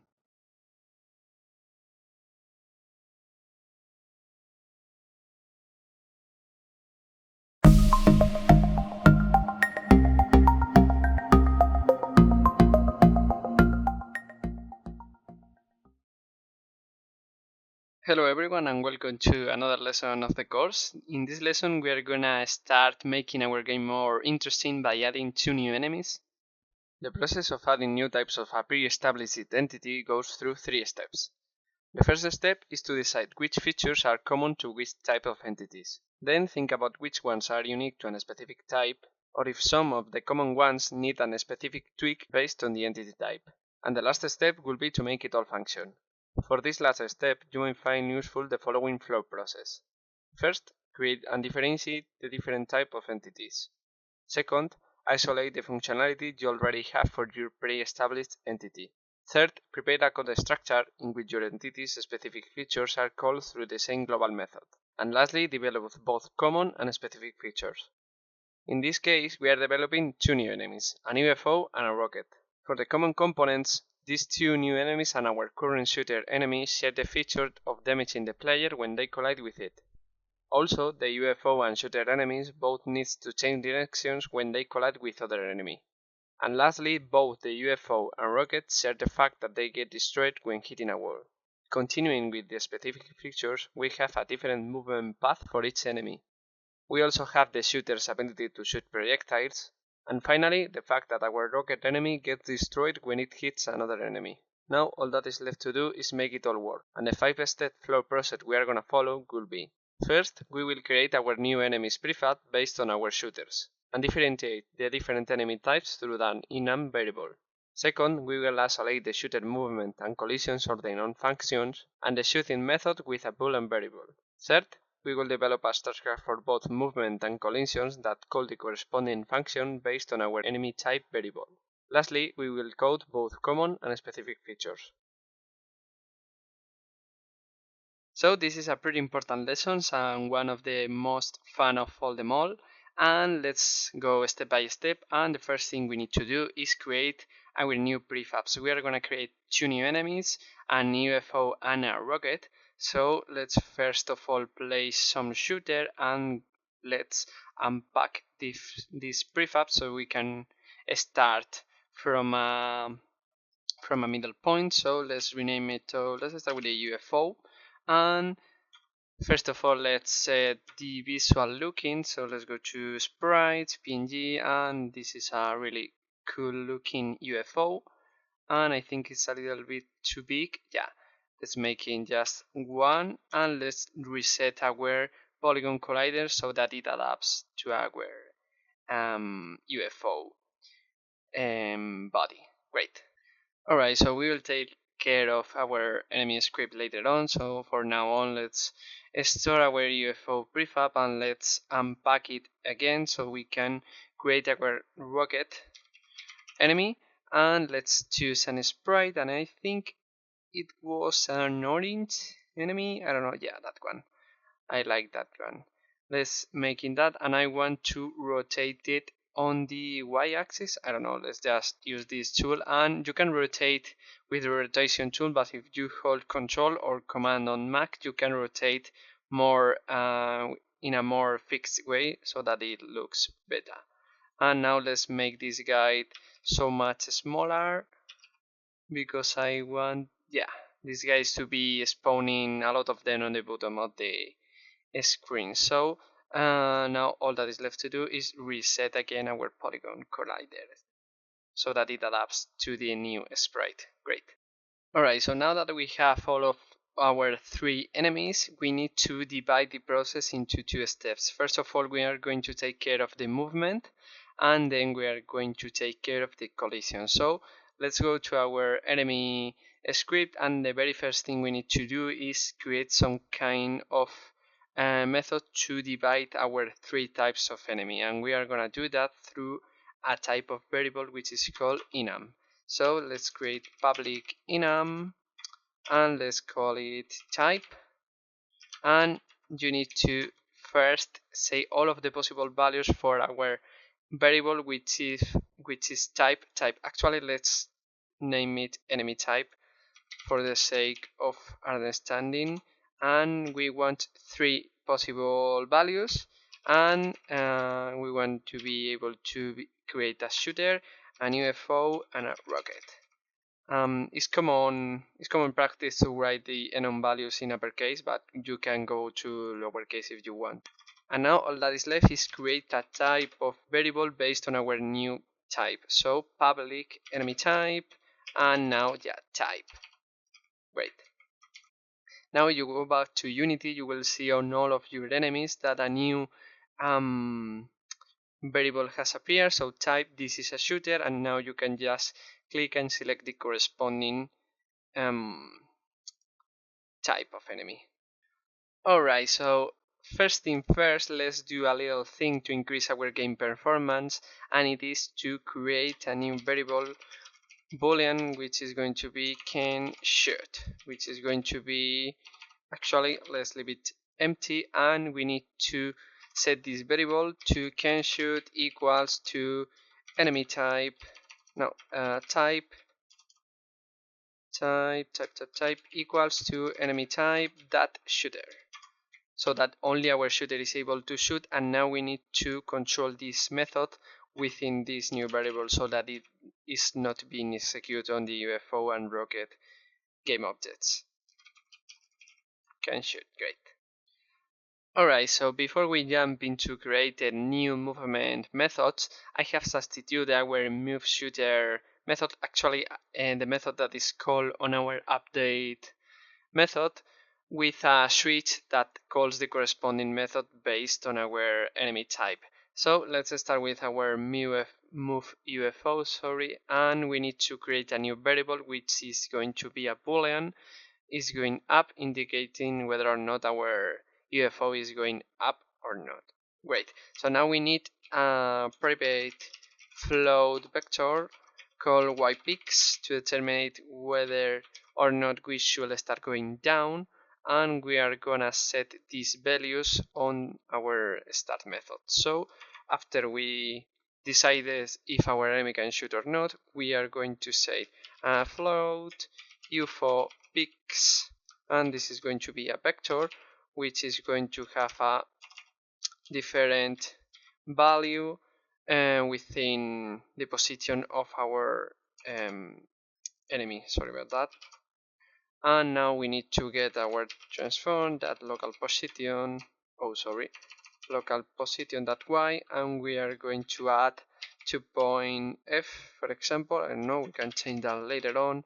And now all we need to do is pretty much the same, but subtracting 2 from the y-axis and position.y, and all that is left to do is ypix equals to UFO pix. Great.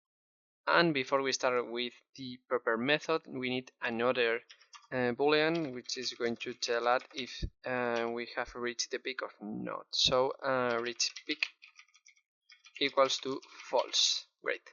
Now let's go to our move UFO methods, and first of all let's get our current position. Suppose equal to this transform that local position, and now we need to divide our method into the two axes, and let's start with the x-axis, which is something we have already worked with, so it should sound familiar. So if we are going right, we are gonna add force RB at force, sorry, add force, and we are gonna add a force based on a vector2 variable and our x speed. And I want our UFO to be slower than our shooter, so let's multiply this by 2.f and 0 on the y-axis. And if we are not going right, we need to do the same but with minus x speed. Great. The next thing we need to do is actually do the same but with our y-axis, so let's control it with our is going up variable. So if we are going up, we want to add a force based on a, again, vector2 variable, but this time 0 on the x-axis and y speed on the y-axis. And actually I forgot to tell you to actually create the y speed. We can create it right now. Great, so we have done before the same for our down case. So RB at force, y speed minus 1 speed, and else. Great. Alright, so the last thing we need to do for our UFO movement is control our reach peak variable. So first of all, if our reach peak variable is activated, we need to change our is going up value, so that when we reach the upper peak we start going down, and when we hit the down peak we start going up. So is going up equals to no is going up. And now inside our y movement, let's place some brackets and let's control our variable. So the way we are gonna control our reach peak variable is through our current position and our y peaks vector. So reach peak is equal to our current position on the y-axis being greater than or equal to our first value on our y-peaks vector. That is, if we are going up. If we are going down, it's the same but and with less than or equal to our second value. It's as simple as that. Great, so that will be all for our move UFO method. Let's quickly do our move rocket because it is so much simpler. So we just need to add a force on the y up axis. So new vector2, and we need to add 0 on the x-axis and y speed on the y-axis. Great, so to test this movement, let's go to both our prefab and let's set some y speed. I want this to be, I don't know, 0.2 maybe, and the rocket speed is going to be a little bit faster, so let's place it there. And now let's quickly place some rocket and a new UFO to check if this is working or not. And yeah, everything is working perfectly. Alright, a little thing I want to do right now, I just noticed it when I test this out, is to control our is going right variable based on our spawning position. So is going right is going to be equals to our this transform that local position that x greater than 0. If we are, smaller than 0. This way, if we spawn on the left side of the screen, we are going to start going right, and otherwise we are going to go left. Great, so the next thing we are going to develop is our collision management. So I have created some methods for all of the collision that we want to register on our enemies, and now all that is left to do is develop each one of these collisions. So let's start with our player, and whenever an enemy hits the player, we want that enemy to be destroyed and our player's lives to be reduced, no matter what the enemy type is. So all we need to do is first of all game object that find UI to get our UI script, and now we need player hit, I think, yeah, player hit, so we reduce our players' lives. Now we need to destroy this game object. Great. And we also want to notify our game controller that an enemy has been destroyed, so we can spawn another one. So game controller, get component, game controller, enemy down. Great. Now for the collisions with other enemies, we want our rockets to be destroyed, but the rest of the enemies to just change direction. So if our enemy type equals to enemy type dot rocket, I want to destroy this game object. This game object. And otherwise, I want our is going right variable to be its opposite. Great. And now for the collision with walls, I want our UFO and rockets enemies to be destroyed, but our shooter enemy to change direction. So we just need to do pretty much the same as before. So enemy type, this time shooter, we want to, our variable is going right to be equals to its opposite, and on the rest of the cases I want the enemies to be destroyed. Alright, back to Unity, we need to first add the tag for the borders that right now have no tag. So let's go to tag, add tag, and I think I name it wall, save. Great, and now let's select all of them and press wall. Great. Alright, so now let's test this out and let's create another UFO here so that they both collide with each other, and if everything is working, this rocket should go all the way up until he reaches the border. When it's gonna get destroyed, our shooter's enemies should not get destroyed, and our UFO should change direction until they hit the wall and then be destroyed. And if I hit any of them with my player sprite, I should get my lives reduced. So our shooter got our rocket got destroyed. The UFOs are also changing direction perfectly, and now if I hit one of these guys, yeah, I get hit and my lives get reduced. Great.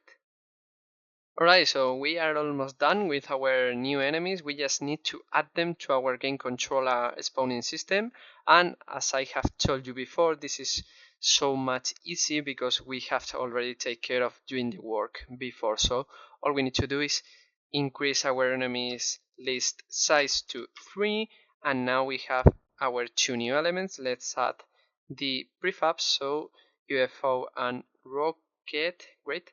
And now I want rocket to be the most enemy that spawn, then the shooter, and the last one the UFO. So let's place the shooting, the spawn chance, to 5, and the shooter chance to 8.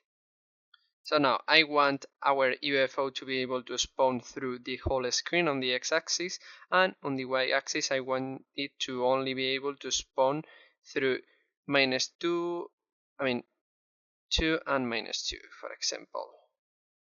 And for the rockets, the same on the x-axis, I want them to be able to spawn on the whole screen, and for the y-axis I want them to only be able to spawn within the -3 value. So now let's go to play mode and see if they are spawning correctly. So we have a shooter. Now a rocket has spawned and has hit me. Don't worry about that, we will fix that thing later on. And let's see if a new phone spawn. Yeah, it's not spawning. Yeah, I know why. So let's do a couple of things here to fix some bugs. And the first thing that we need is to actually tell our game controller script whenever an enemy has been destroyed. So here we want to tell our game controller that an enemy has been destroyed. So before we destroy the enemy, we want to call it, and here pretty much the same. That's one thing. And the other thing I want to do is prevent our enemies to take our power-ups. So let's go to power-ups, and we want to only destroy this game object if our collider that tag is equal to the player. So let's place all of this inside our if statement. Great. Alright, so now let's test this out again, and now everything should be working fine. We have a shooter and a UFO. If I kill the UFO, a rocket spawn and shooter, and now the rocket has collided with the shooter and the rocket has been destroyed and the shooter has not. And yeah, everything is working as we expected. So that will be all for this lesson, and our game looks so much better with more enemies, and the next thing we're gonna do is create new power-ups so that this game looks pretty awesome. So thank you so much for watching, and I will see you in the next lesson.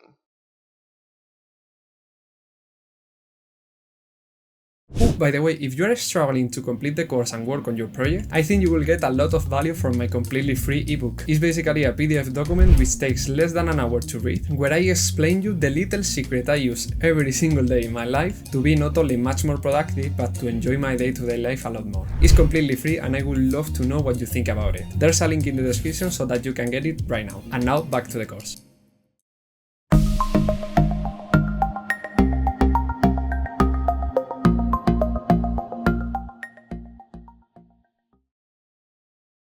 Hello everyone and welcome to another lesson of the course. In this lesson we are going to create two new power-ups. The process that we are going to follow to create our two new power-ups is pretty much the same as the one we followed when creating new enemies. We just need to combine it with the power-up thinking process we talked about before. Let's start with the proper creation of the power-ups. We are going to create a shoot boost and a speed boost. These two new power-ups get activated through the collision of the player with the power-up pickup and get deactivated through a timer. The power-up effects will be to increase the player's speed for the speed boost and to decrease the shooting limit for the shoot boost. Now that we had the trigger and the effect, we just need to code both effect states and control the activation of one another through a timer. Great, so now that we have our new power-ups, we just need to follow the process that we learned in the last lesson. Our three power-ups have in common that they all get activated through a pickup, and both the speed boost and shoot boost get deactivated through a timer. And for the specific features, we have the fact that only the shield power-ups gets deactivated when receiving a hit, and that this power-up affects an external game object apart from the player. So to end up with, we need to code the whole process. First, we will create the prefabs and again use an enum variable to divide our power-ups types. Second, we need to create new methods for both the speed boost and shoot boost power-ups because we have already taken care of isolating the shield code. Third, we are going to create a method that executes all power-ups but only control the one that is active. Lastly, we just need to code both the stats management and the timers. So the process of this lesson is pretty much the same as the last one, and the first thing we need to do is actually create our new power-ups pickup prefabs. So let's place a shield and let's unpack it, and now let's start with the shoot boost, for example, and let's call it shoot boost pick up. And now, as you can remember, you just need to go to your sprites and select a new sprite and reset your polygon collider. So let's pick up a power up, which I'm going to take this bolt, and now just click in the polygon collider. Polygon collider, reset, and is trigger. Remember to check the is trigger box.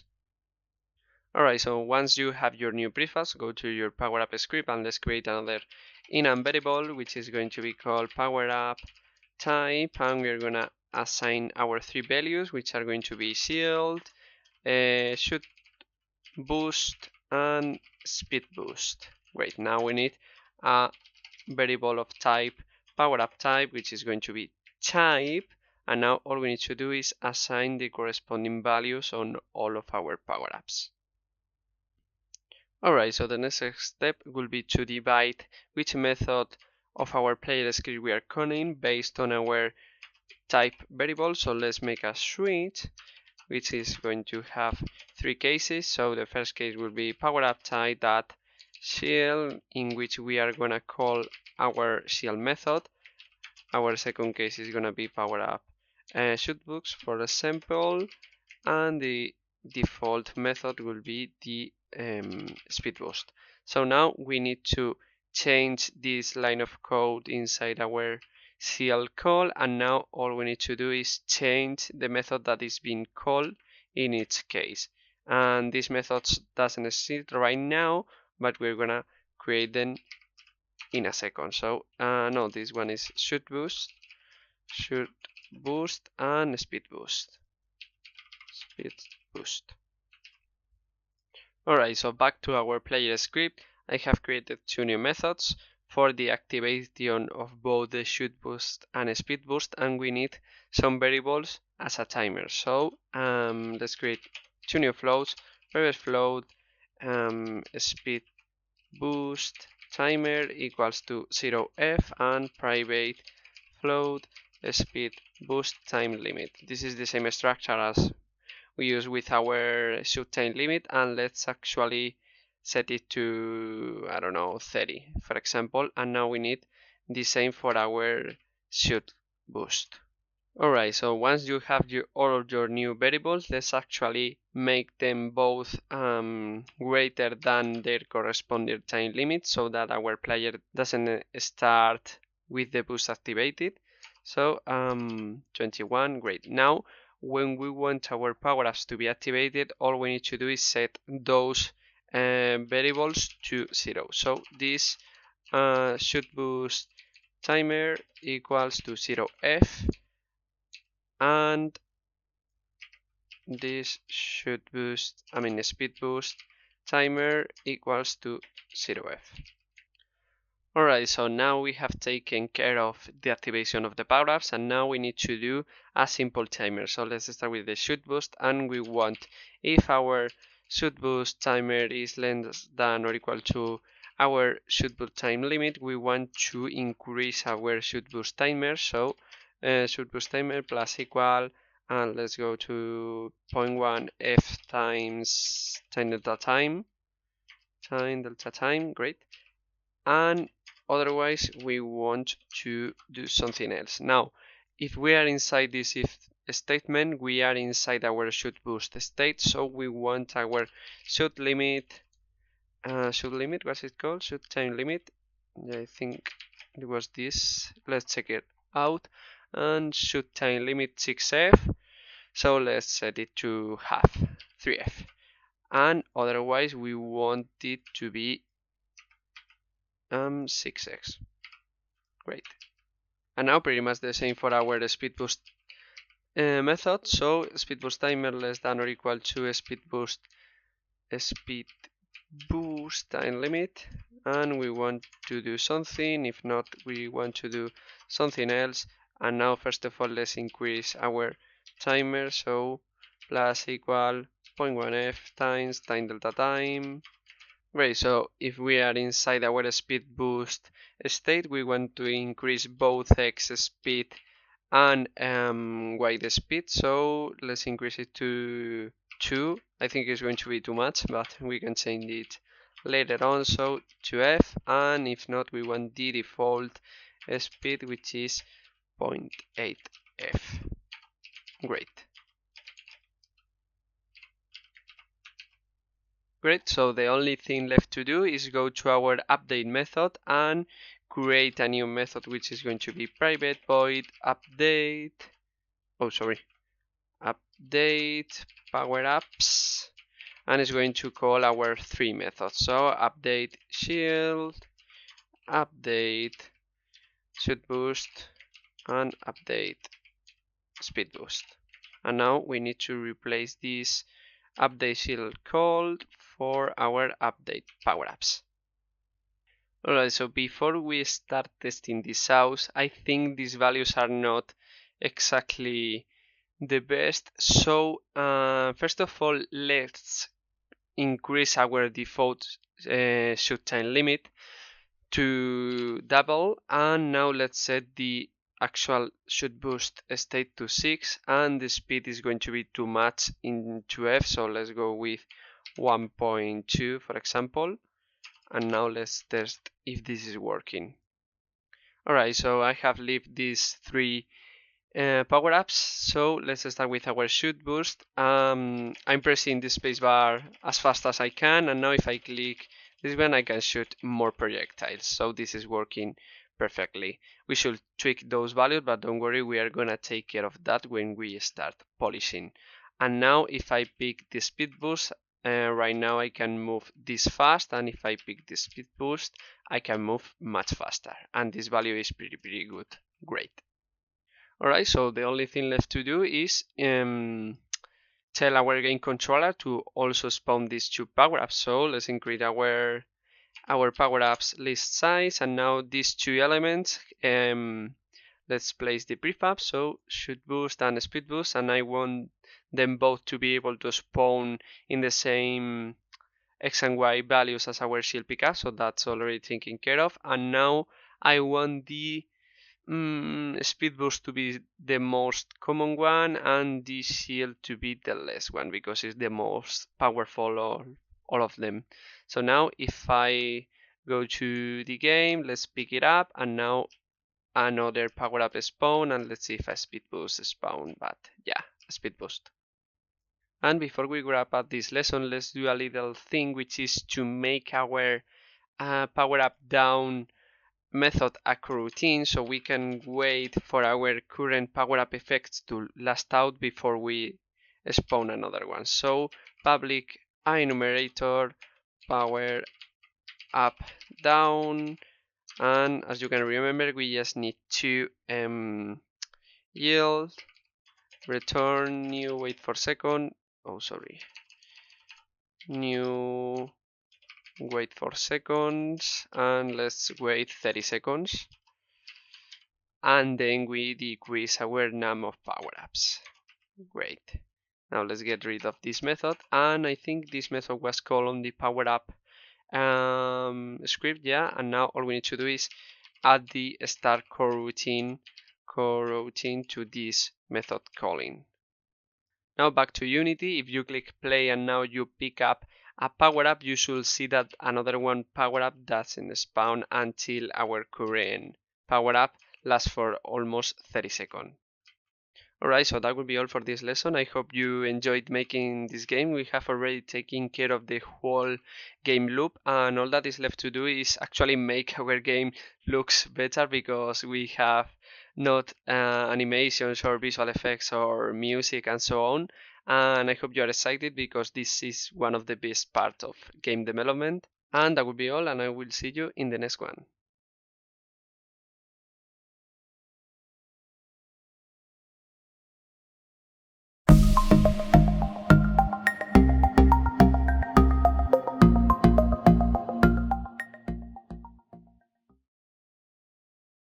Hello everyone, and welcome to another lesson of the course.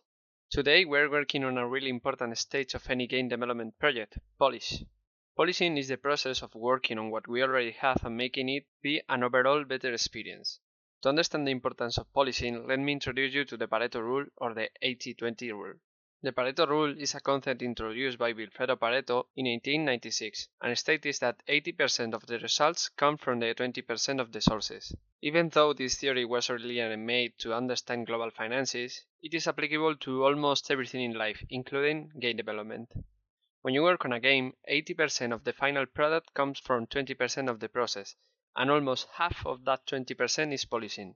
We are going to work on the polishing process 2 times, one right now and another one just before we build our final game. Right now we have a game that works. We can move, shoot, we have 3 different enemies and power-ups, and we have our game loop completely closed. Now it is time to polish, fix bugs, manage stunts, and overall make our game feel so much better. You can polish as much as you want, but I'm going to give you a little tour to what I have done with our current game.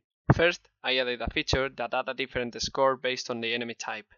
When the player kills an enemy, the projectile script calls a method within the enemy script which tells the UI how many points should the player get. Second, I have changed the coroutine that makes the game to wait 30 seconds since the player picked up a power-up to span another one from the power-up script to the game controller script. I have done this because you need both the method which started the coroutine and the one that is executing it to be alive while the coroutine is waiting. This way, we start and execute the coroutine in the game controller script. I have also changed the update of the timers from += 0.1f to += 1f. Sorry about that. Third, I have adjusted several numeric values such as speeds, chances, and the shield limit. Fourth, I have added a feature that prevents enemies from spawning right into the player. causing an instant hit, by checking if the generated position is next to a player, and if it is the case, tweaking it a little bit.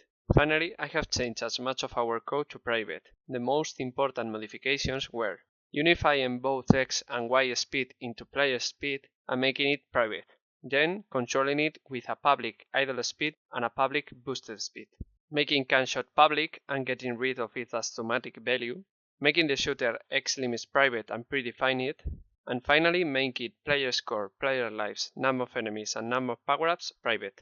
With all of these changes, the difference is pretty notable, but remember that we are gonna continue polish it later on. Feel free to keep making changes before you jump into animation and effects. I hope you enjoyed this lesson, thank you so much for watching, and I will see you in the next one.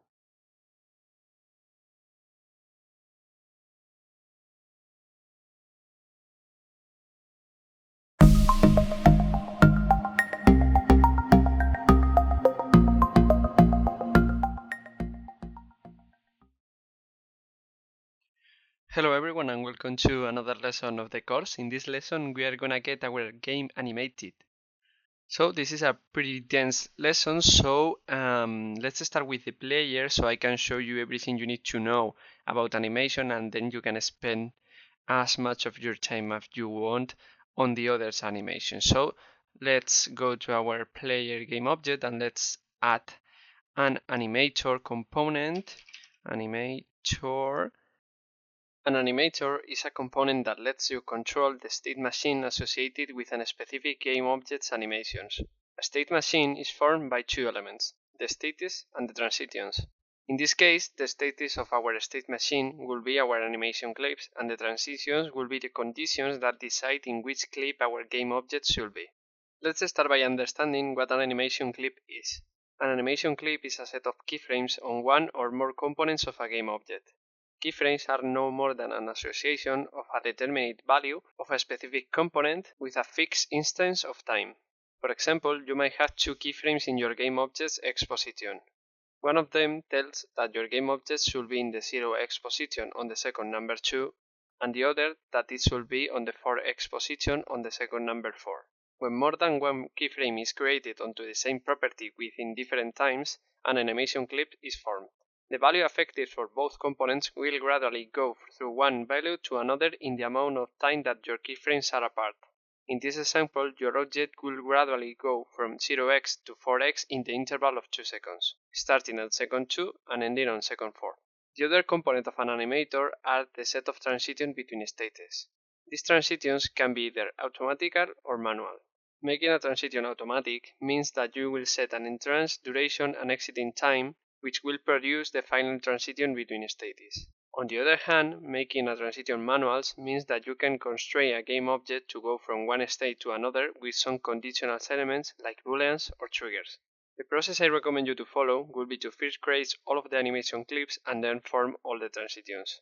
You can animate pretty much every visual component that a game object has, but since this is a whole discipline which usually takes up a whole team of developers to create, we are gonna stick with basic animations. That said, you'll see that animating your game is one of those things that make your game's awesomeness Skyrocket. And now let's create the actual animation. So to create animation, you just select a game object. You can even place a prefab into the game, and you go to your animation windows and click create. Now we go to our assets folder, and let's create a new one which is called animations. And now let's create another one for the player, and we are going to start with the idle animation.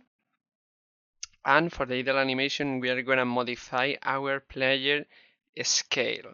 So let's play the scale, and I want our player to get bigger, stay a little bit bigger, and then get smaller, and those two changes need to be as fast as possible. So let's place a middle keyframe in which we are gonna place our player maximum scale, so 1.5 maybe, we can reduce it later on. And now I want to go from the normal scale from the new scale fast, so let's place the keyframe that is starting just next to the new keyframe, so the change is fast. And now let's place it around here, and now I want all of this time to stay on the bigger scale. So let's copy this keyframe and place it here, for example, and now again our keyframe. Great.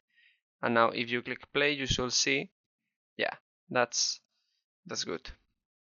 Alright, so now we only need to tweak this a little bit, and the first thing I want to do is to make the changes faster. So let's place the keyframes closer to each other, and let's click play. And yeah, that's pretty good. Actually, let's make two things. First of all, a little bit faster. Maybe, I don't know if this is going to look good. Yeah, that looks good. And I want the scale to be a little bit smaller. So 1.2 maybe, 1.2, let's see. Yeah, 1.2 is perfect. So now let's get rid of this keyframe. Oh, sorry. These keyframes are going off, and this is the new ones. And now we have our final idle animation. Great. Alright, so before I show you all of the final clips, a little trick is to take your idle animation, in which our case is this variation of the scale, and add it to all of your animations so that your player is always performing the idle animation, even though they can be recovering or on any kind of boost, and you just get your specific animation, which in this case is the recovery based on our sprite rendering enabled attribute, and you add your scale idle animation so it looks so much better. Alright, so I have already created all of our animation. Again, you can add and modify as much as you want, but I'm going to show you what I have done. For our idle animation, we have a modification on the scale. On the recovery, we have a modification on whether or not the sprite renderer is enabled. Again, the idle animation is added to every animation clip. For the shoot boost, I have changed the color of our sprite, and a little thing, if you want to change any property of your sprite renderer, you need to also add your sprite property, otherwise it's not going to work. And we have this little orange modification. And now for the speed, I have added both color and rotation. Color is pretty much the same as our shoot boost, as our shoot boost, but with the blue color. And the rotation is a rotation on the z-axis of 3 points, and it repeats this over and over again. Again, feel free to make this animation as you want. Alright, so now that we have our animation clips, the next thing we need to do is to control our state machine. And you just go to Animator. If you cannot find this window, you go to Window, Animation, and open it up. And this is your state machine. And the very first thing I need to tell you is this is your entry state, in which there is a default transition that will tell the game in which animation should the game object start. In this case, and pretty much in every case, is going to be the idle animation, and we have these other three animations. Great, so the first thing you should do before you start making transitions is think of your high priority animation clip. This is the clip that your game object should go no matter what state is currently at. In this case, I want our players to go to the recovery state no matter what state they are currently at. So when we start making transitions, we need to make mandatory to go to recovery if we get hit. Alright, so now to create transitions, first of all you need to send some kind of conditionals, and we are gonna use booleans. So booleans is recovery, another boolean representing the shoot boost, and another boolean representing the speed boost. Great, now that you have all of your booleans, you right click on any state, make a transition, and let's start with the recovery. We want a transition for the idle animation to the recovery and one back to idle. And now you need to do two things in every animation. Transition, sorry. You need to uncheck the has 6 time and place these two guys all the way to the left. Alright, so the only thing left to do in these transitions is actually set the constraints to go from one state to another. And since we have talked about that our recovery state is the highest priority, we should not place our speed boost and should boost booleans because we want to go to recovery no matter what, only if our isRecovery boolean is true. So you can just get rid of these two guys and now go to the other transition and say our three booleans need to meet the following condition. We want our recovery state to be false, our shoot boost to be false, and our speed boost to be false. This way we go to our idle animation. Great, so the only thing left to do is to do all of this for all of the transitions. Alright, so once you have all of your transitions, again this is just Boolean logic. If you find any problem, don't doubt on asking on the comments, and the only thing left to do is to code this whole process. So let's go to our player script and we're gonna create a new variable which is going to be public animator, and let's call it animator. Great. Now we need to do the same as with our rigid body. So let's say animator equals to this get component animator. Great. Alright, so now we need to control our booleans. So I have created an update animation method and call it on our update method. And to control a boolean, you just go animator dot set bool, and inside here in the first argument is the name of the boolean, so is recovery, and on the second argument is the value of our boolean. So we already have a boolean for this value, so it's recovering. And for the other two booleans, we are going to use our timer variables inside our boolean condition. So if our timer is less than or equal to our time limit, means that we are inside the boosted effect. So we just place that condition on our boolean animation. Alright, so the only thing left to do is to test this out. So let's go to our scene and let's create some power-ups so we can easily check if this is working. And let's place a shoot boost and a speed boost, and let's click play. Our player should start on our idle animation, and now I got hit and the recovery animation start. Now if I pick the speed boost property start, and I go from recovery to from speed boost to recovery and then from recovery to speed boost, and if I pick up the shoot boost, the shoot boost animation starts. Great. Alright, so I'm going to now create every other animation for our game objects, and pretty much all of them are going to be idle, and then I'm going to show you the most important ones.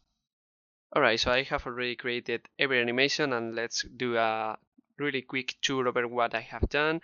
For our CL animation we have a color modification going from blue to purple and then back to blue. For our speed boost pickup we had the same, for our speed boost we have some flipping. For our shoot boost we have again the coloring. For our CL pickup we have the same as our idle player animation. On our UFO we have a rotation. On our rocket we have a modification on both axes of the scale, and for the shooter I have changed the sprites, and these two new sprites are handmade. I have done this based on the base sprite, and you should find it on the resource section on the Skillshare, don't worry about that. And for the background I have added both flipping and color to get this background animation. We have some color flipping and the stars are moving around. And for all of this animation you don't have to do anything apart from creating them and adding them to your prefabs with the override function, because they will always be on that animation state no matter what. Alright, so before we go, let's do a little thing which is so cool, and is to make our camera shake whenever we receive a hit. So let's go to our camera game object and let's actually add an animator, and let's create the animation, and this animation is going to be called shake. And let's go to our animation folder, scene, camera shake, actually, camera shake. Great. And this animation is as simple as the position, and let's move it around on the two axes. So let's move it around a little bit on the X, then a little bit on the Y. Great. Now back to the Y and back to the X. Now let's make this a lot shorter, and we have a pretty animation. Great. Now on our machine stain, this is a little bit different because I want to control this with a trigger so that when we get hit, the animation is triggered, and when the animation ends, I want the animation to go away. So first of all, you need to go to your animation clip for your camera, and it's this one, and check the loop time. Alright, so for the transitions, we need a needle state, which is the camera not moving at all. So let's create it right now. Camera idle, and it's going to be empty. And this is going to be the default state. Great. Now for the transitions, we need a trigger, which is going to be called camera shake. And now the transitions are a little bit different. From camera idle to camera shake, we need to have no exit time, but we need to set the transition duration to 0. And we need to, of course, set the trigger. Now for the camera shake back, we need to have an exit time of 1 and the transition duration to 0. And the last thing we need to do is go to our player hit method, which I think is with here. And before we do anything else, let's find our camera object. So game object that find camera that get component to get our animator component, and all you need to do is set trigger. Set trigger, and inside here the name of the trigger. Yeah, sorry, it's not camera but main camera. My bad. Now back to Unity, let's see how this looks, and now whenever we receive a hit, we should see our camera shaking. So let's see if I can manage to get hit on purpose. Let's hit with this UFO, and as you can see, the effect act properly. Great.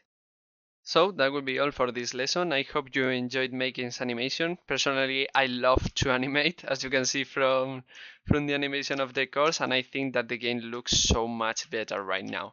And on the next lesson, we are gonna get right into both visual effects and music. So I hope you are excited, and I will see you there.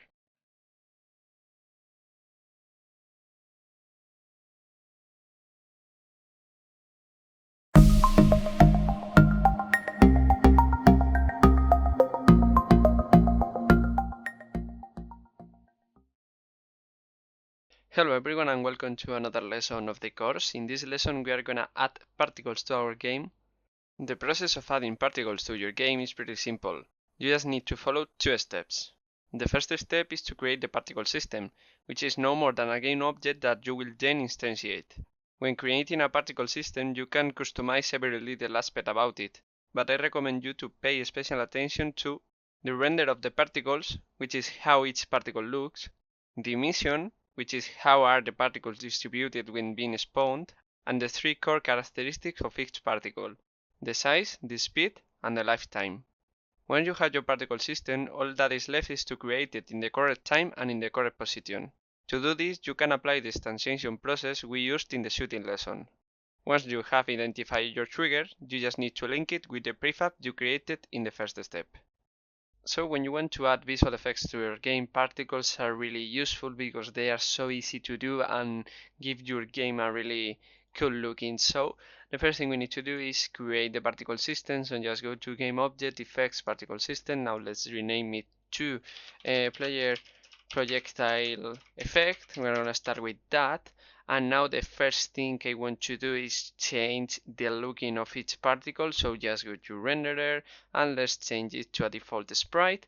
Now to make it a circle, just go to texture, sheet animation, check it, and change the mode from grid to sprite, and now you select the knob sprite, which is usually down here. Great. Now let's change the emission, because right now we have a cone, as you can see with this light blue line, and let's change it to a sphere. And now for the emission, I want to create a burst, which is going to be around 50 particles in one cycle or 3 cycles. And now we need to change the color, which is going to be the same as our players. Doesn't matter too much. And now we need to change the looping to uncheck. Let's change the duration to really quickly. And now let's change the lifetime to 1 and the speed to 8. So we have a little burst of particles. Great. Now the only thing left to do is change the size over lifetime, so our particles start full size and get smaller over time. So you just check the size over lifetime box, and now click this curve, which is representing the 2 keyframes of the animation, and now we just invert it so that our particles go from bigger to slower. Great. Alright, so now that you have your particle effect, go to your prefab and you just store it as if an usual game object is.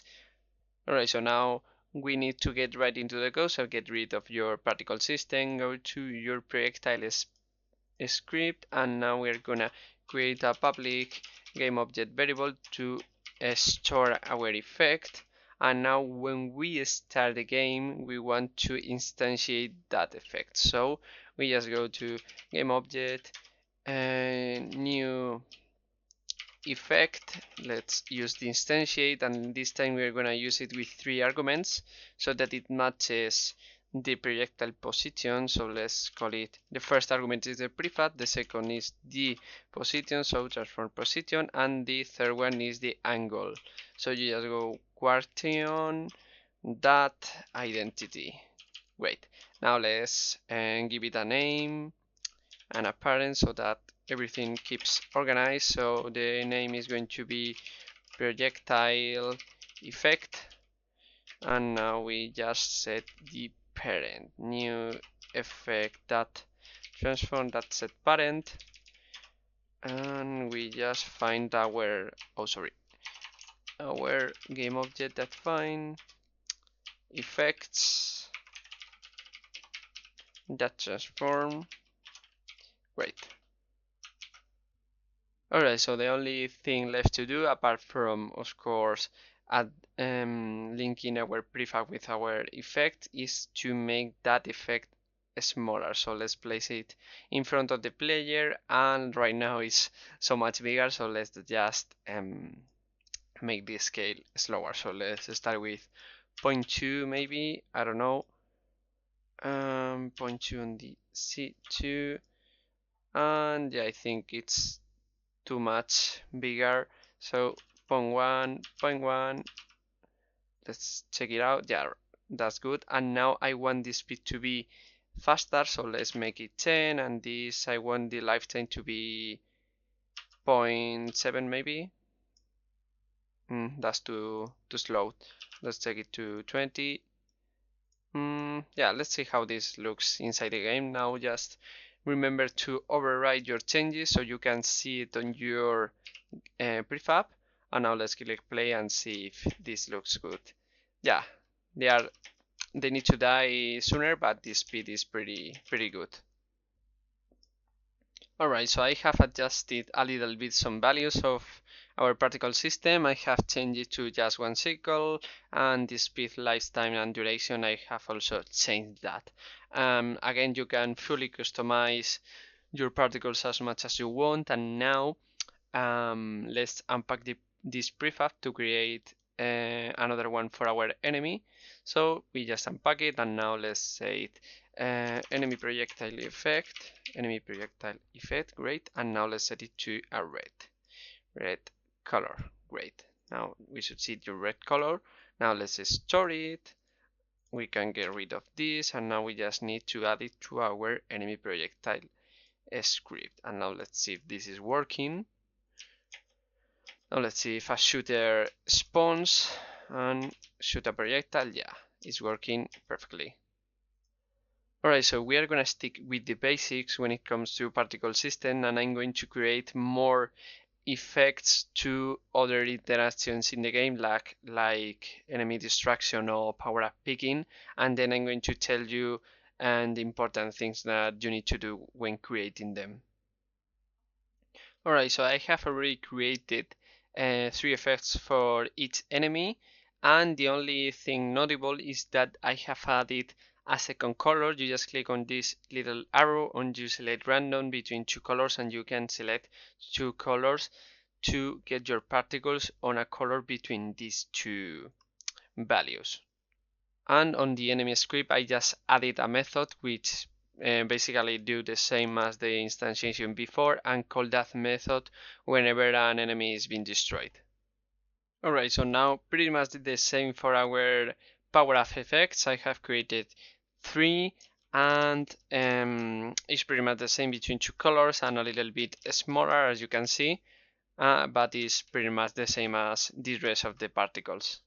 Alright, so to end up with, I have created 2 explosion effects, one for our shield, which is a little slower burst with different colors, and the other one is for when our player loses the game, which is this one, and this is a really big explosion with a lot of speed at light time, which is going to look pretty good. So right now let's get into the code so you can see what I have done. And for the both shield and player explosion, I have created 2 different methods.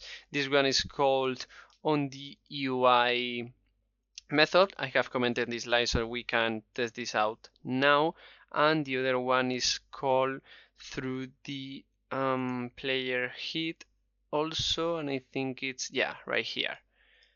So now let's get right into the game and let's see how these look. And let's place a shield. Yeah, let's pick up shield, and now if our shield get destroyed, all of the particles appear, and I think they might have to be a little bit faster, but that's no problem, we can change it. And now let's get killed on purpose. As you can see, the game looks so much more better with all of these particles around, and we're just on the basic. You can get this as far as you want, and as you can see, these particles look pretty good when we do our death animation, in which our enemies are going to be hidden and our player also is going to look so much better. Don't worry about that. Alright, so that would be all for this lesson. Again, don't hesitate on taking your time on creating your particles. I have just stick with the same basic effect just for the sake of not being the lesson too long, but don't worry if you spend some time, because as you can see, the game looks so much prettier if you add particles effects. So I hope you enjoyed this lesson, and in the next one we are gonna get right into adding music and sound effects to our game. I hope you are excited, and I will see you there.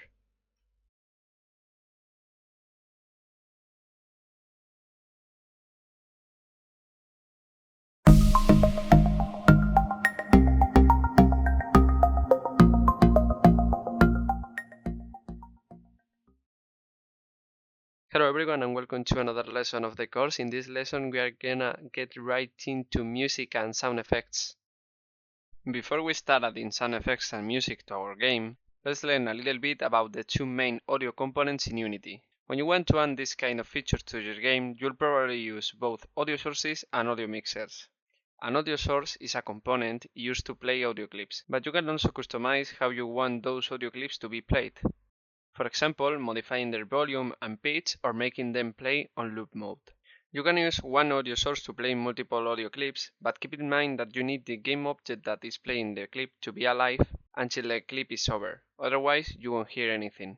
An audio mixer is an element that lets you control your audio sources' outputs, modify their volumes, mute them, and solo them. This is especially useful if you have different volumes within your audio clips, because you can create different groups for each family of clips and then tweak each group volume to get a balanced game audio. For example, you might have an audio mixer for your main playable scene, and you want your sound effects to sound on top of your background music. To do that, you can output your players, enemies, and power-ups audio sources each one to one group inside your mixers, and then your music to an isolated mixer group. Then you can control each volume so that your music doesn't overlap your sound effects, and so that your whole game doesn't have to be too loud in order to hear everything properly. Alright, we are gonna start with sound effects and with the projectile sound effect because it's going to be the simplest.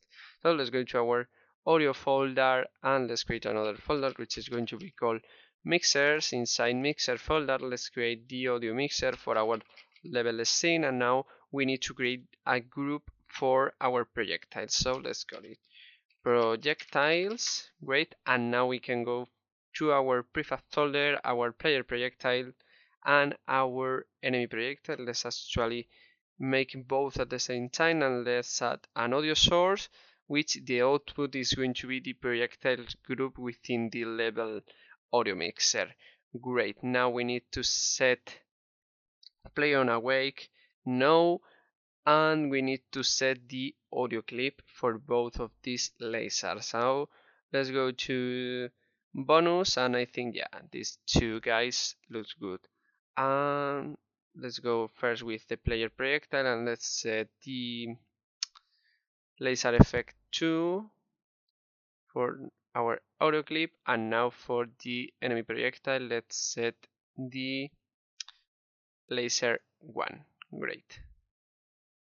Alright, I don't know why I tell you to not to check the play on awake box, but you have to actually check it so that it's played one time when the projectile gets instantiated, and now if a shooter shoots, you should hear the sound effect. Let's see if it shoots. Yeah, that's good. And for the players, that looks good too. Now the process is pretty much the same for the rest of the sound effects, but let's actually do right now the sound effect that is being played when a power-up pickaxe is being picked up. So we cannot play that sounds on our power-up script because the power-up is getting destroyed when the player collides with it, so we need to do it on our player game object. So let's go to our player and audio source, and the output is going to be a new group, and actually this pickup group I have created before, but we don't need it anymore. So just say player, so we can control it later on, and now go to player, and the output is going to be player. Now we set no audio clip because we are gonna control the audio clip on our script and uncheck the play on awake box. Now inside our player script, let's create a new method down here which is going to be public, so we can call it through other scripts, which is going to be public void play sound effect, which is going to accept one argument of type audio clip, which is going to be the clip. And now everything that this method is going to do is get the player audio source component, and play one shot of our clip. Great. Now inside our power up script we need to create an audio clip representing the clip of each power up, which is going to be clip, and actually let's name it sound effect. I like that better. And now when we collide with the player, we want to send a signal to the game object player game object. Let's copy this up and paste it. Great. So the method we are gonna call is play sound effect with our clip component, with our sound effect. Alright, so I have decided to go with phaser up 6 for our speed boost, for the shoot boost power up 7, and for the CL pickup SVX CL up. And now if we click play, we should hear its sound effects correctly. So if I pick up the shield, is correct, the shoot boost and the speed boost. Great. Now let's do the sound effects for when our player is getting hit, one with shield and one with no shield, and let's start with the shield one. So let's go to our player. No, actually, let's go to our player hit method, which is on the UI, and let's add an audio clip for the UI, which is going to be public sealed sound effect. Actually, it's going to be, of course, an audio clip, and it's going to be sealed down sound effect. Wait, now when we destroy our player seal, we are gonna call the same method that we did before, but with this argument. So it's inside. Actually, we can get rid of this from the last lesson, and it's here. Yeah, game object, that's fine. Let's actually copy all of this, and now we want to play sound effect. Play sound effect with our seal down sound effect. Great. Now pretty much the same for the no shield sound effect. So let's create another public audio clip. It's going to be player hit sound effect. And now we do the same that we did before, but inside our sealed not up if statement. So let's place all of this inside brackets, and now let's call the same method with another argument. So it's player hit sound effect. Great. Great, so I have decided to go with these two sound effects for each element, and now let's see how this sound. Let's pick up the sealed, and now if I get hit, the sealed sound looks good, and now the hit, yeah, that looks good too. Alright, so we are almost done with sound effects. We just need to make both player deaths and enemy deaths sound effects. So we're gonna do both of them on our game controller game object. So let's add the audio source, and let's create a new group, which is going to be game controller. Great, and now we want our game controller output to be to the mixer. Great, and now let's not set the audio clip, let's control it on the screen, and we don't want to play it on awake. Now inside our game controller script, let's create two variables of type audio clip, which is going to be player death, player explosion sound effect, and public audio clip, enemy explosion sound effect. Great. Now down here, let's create two methods, which are going to be one private and one public. The private one is going to be the enemy. So play enemy explosion sound effect, and the other one is going to be public because we are going to call it through the UI script. Play player explosion sound effect, and they both are gonna just play one shot of the corresponding audio clip. So let's go to our play sound effect on the player script, and let's pick this up, and now we just paste it here and here. We just change this for enemy explosion sound effect, and here player explosion sound effect. Now we need to call this method in our UI script when the game over start. So let's call it here. So game object dot find game controller dot get component dot get component game controller script, and now we call the player explosion sound effect. Great. Right, so before we test this out, we need to comment this line so we don't go to our game over scene, and we need to call this method that I forgot to do, and we want to call this method on the enemy down method. Great. Alright, so back to Unity. I have decided to place these two audio clips for both effects, and I have reduced a little bit the volume because these two clips are too loud. So let's see how all of this sound. And now let's kill an enemy and see the sound effect. Yeah, that's pretty good. And let's get hit on purpose so we can check the game over sound, which is going to be, yeah, that sounds, sorry, pretty good. Alright, so now that we have all of our sound effects, and before we jump into the music, which is just one simple step, let's adjust all of these volumes.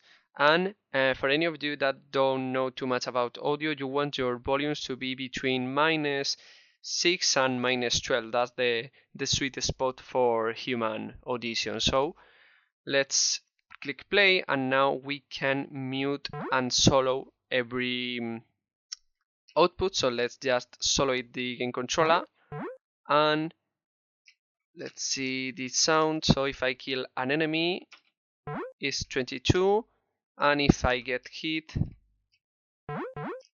yeah, 22. So let's increase it a little bit. Now let's solo it the player sounds, which is the getting hit and the pickups. The pickups are on -17, which is pretty good, and if I get hit is a little bit too low. Great, so again this is going to be increased up a little bit. And now for the projectiles, let's click play and solo it, and it on -30 is too loud. Let's increase it, I don't know, around here, and now let's take it out. Yeah, now it's on -11, I think. Yeah, I think this one is too loud. And now, even though you can hear it too loud or too high, it might be because of your Windows configuration. You wanting them both to be on the sweet spot between 6 and 12. I mean -6 and -12. Alright, so now the only thing left to do is the music, and the music is pretty simple. We're gonna play the music through our level game object. So let's add a component and audio source.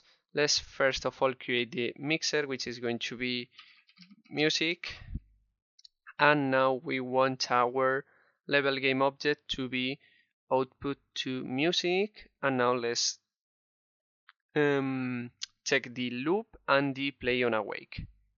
And now for the music, I'm going to go with Intergalactic Odyssey. And now let's click play. It might be too loud, I think.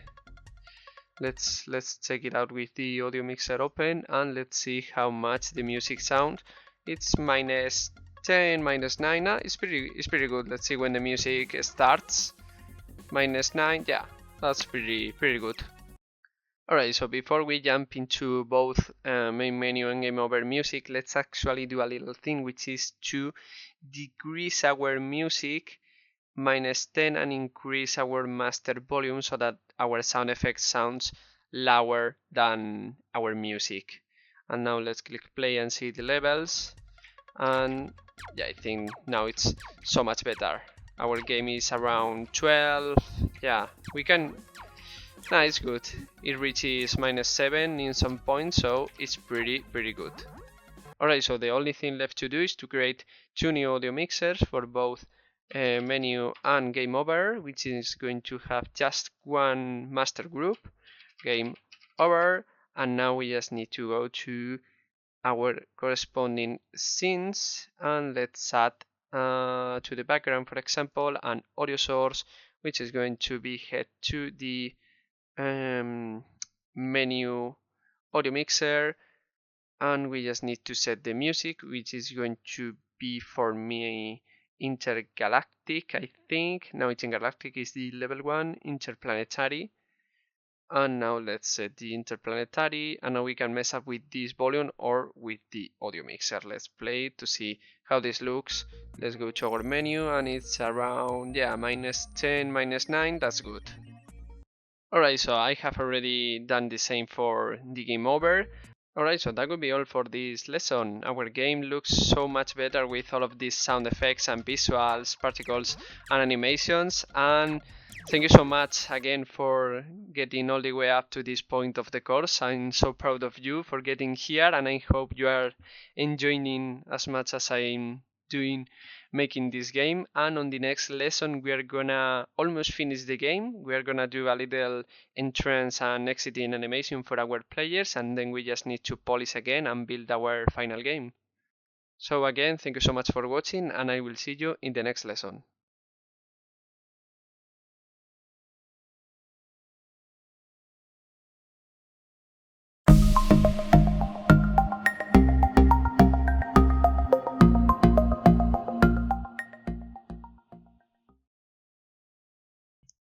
Hello everyone and welcome to another lesson of the course. In this lesson we are gonna create an entrance and an exiting animation. When you want to develop an script game animation, you may find useful thinking about the animation as a ladder in which each step is a code keyframe. The first step for creating that ladder will be to have an overall look of your whole animation, thinking about the start and end point and as much of the middle steps as possible. For each step of the ladder, you need to think about what should be happening on the screen and how you can develop that process into your code.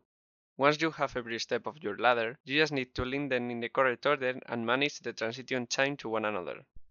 In this case, we are developing both an entrance and a game over script animation. For the entrance animation, we have a 3-step ladder in which the game starts showing a ready text and then starting the game while showing a go text. The first step will be the fading animation, in which we just need to hide both texts, stop the game and set a delay for the fading to end. The second step will be the ready text. This step is as simple as showing the text and then waiting a little bit before hiding it. The third step will be the go text. In this final step we need to show the go text while starting the game, then waiting a little bit before hiding the go text. And for the game over animation, we find also a 3-step ladder. For an animation that starts with the player explosion effect, continues with a game over text, and ends with the transition to the game over scene. The first step will be to play the player explosion effect and waiting for it to end. In this step we need to manage both visual and audio effects, and we also need to stop the game. The second step will be to show the game over text and then waiting a little bit before starting the third step. And the final step will be to trigger the fade out animation and waiting for it to end before transitioning to the next scene. So these two new animations are a little bit different from the ones we created on the animation lesson because we are gonna make them through code.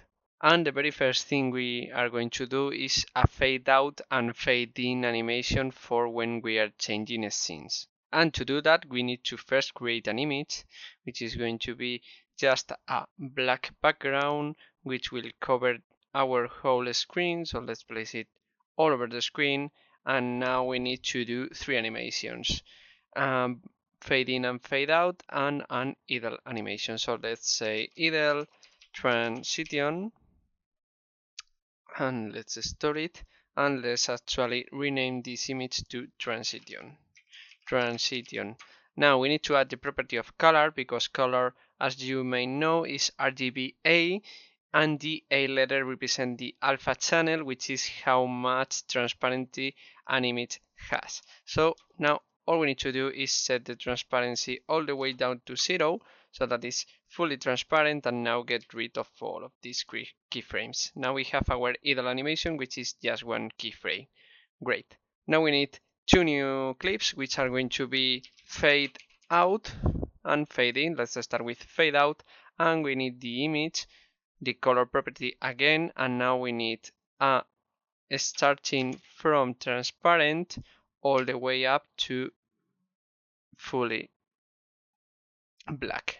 And for the fade in transition is the same but inverted, so we start all the way black and we go from black to transparent. So we just get rid of this keyframe and we create a new one here, which is alpha 0.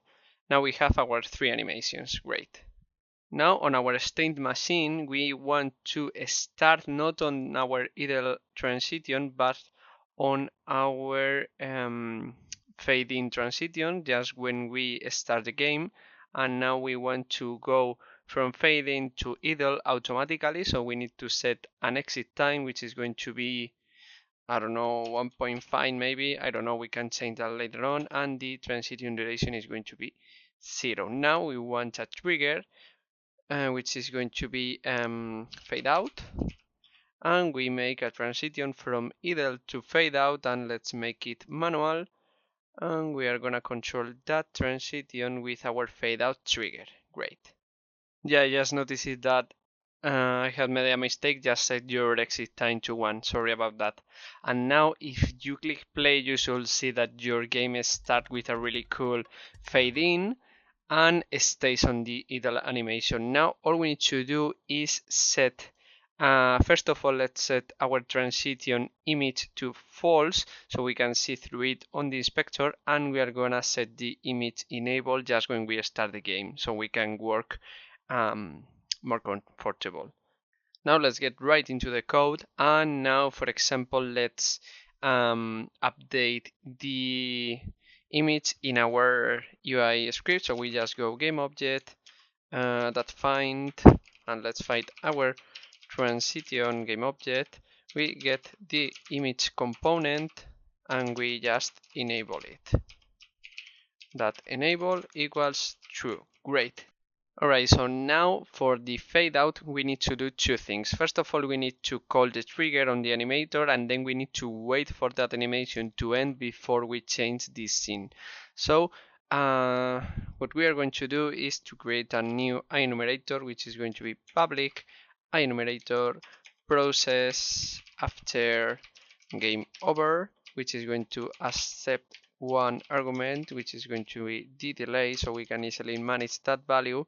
And now we need to first of all call our trigger, and we need to find our transition game object. So we need to get the component, which is going to be the animator, and we need to set trigger, and I think it was called fade out, probably fade out.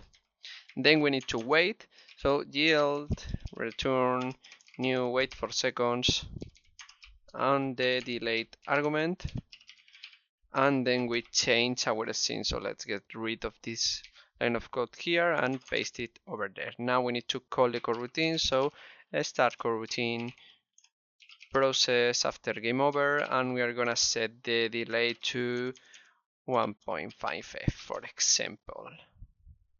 Now, as we have done before, let's place a little thing here to make our life easier. So if input that get key down key code key, for example, we call our game over method so we can easily get into testing. Great, so before we test this out, let's make both transitions slower, because I have set to 1.5 and I need this to be 1.5. So we just take these keyframes and get them all the way to the right until 1.5 seconds. Great. Now if you click play, you should see that you start with a fade in, and now if I click the Q key, we get into the fade out and the game over scene starts. Great. Alright, before we move on, let's tweak a little bit these two animations, and I want this to start by waiting a little bit black and then continuing with the animation, but a little bit slower, so all the way up to 2 seconds. That's pretty good. And for the fade out, I want to do pretty much the same. I want this to end on the second 2, but I want it to be black for, yeah, like that, for example. Let's see how this looks. Yeah, that looks much better. And now if I click Q, we go to, yeah, that's really good. Alright, so now we need to do the same for both menu and game over. So we just take our transition game object, we copy it, and we go, for example, to our menu, we paste it on our canvas, and now we need to change the code. Alright, so the very first thing we need to do is to get this code that enables the transition onto the start method. And now when we press a button, we need a coroutine to start that wait for the fading to start, to end, sorry. So we just do the same. Actually, we can even copy it from here, and it was down here. So process after game over, we can just copy and paste here and say process after play button pressed. Process after play button pressed. Now get this P uppercase, and now we just need to change the scene loaded, which is going to be level. Great, now we need to call the coroutine here, so start coroutine, and now we call the process after play button pressed, and we are gonna wait 1.5.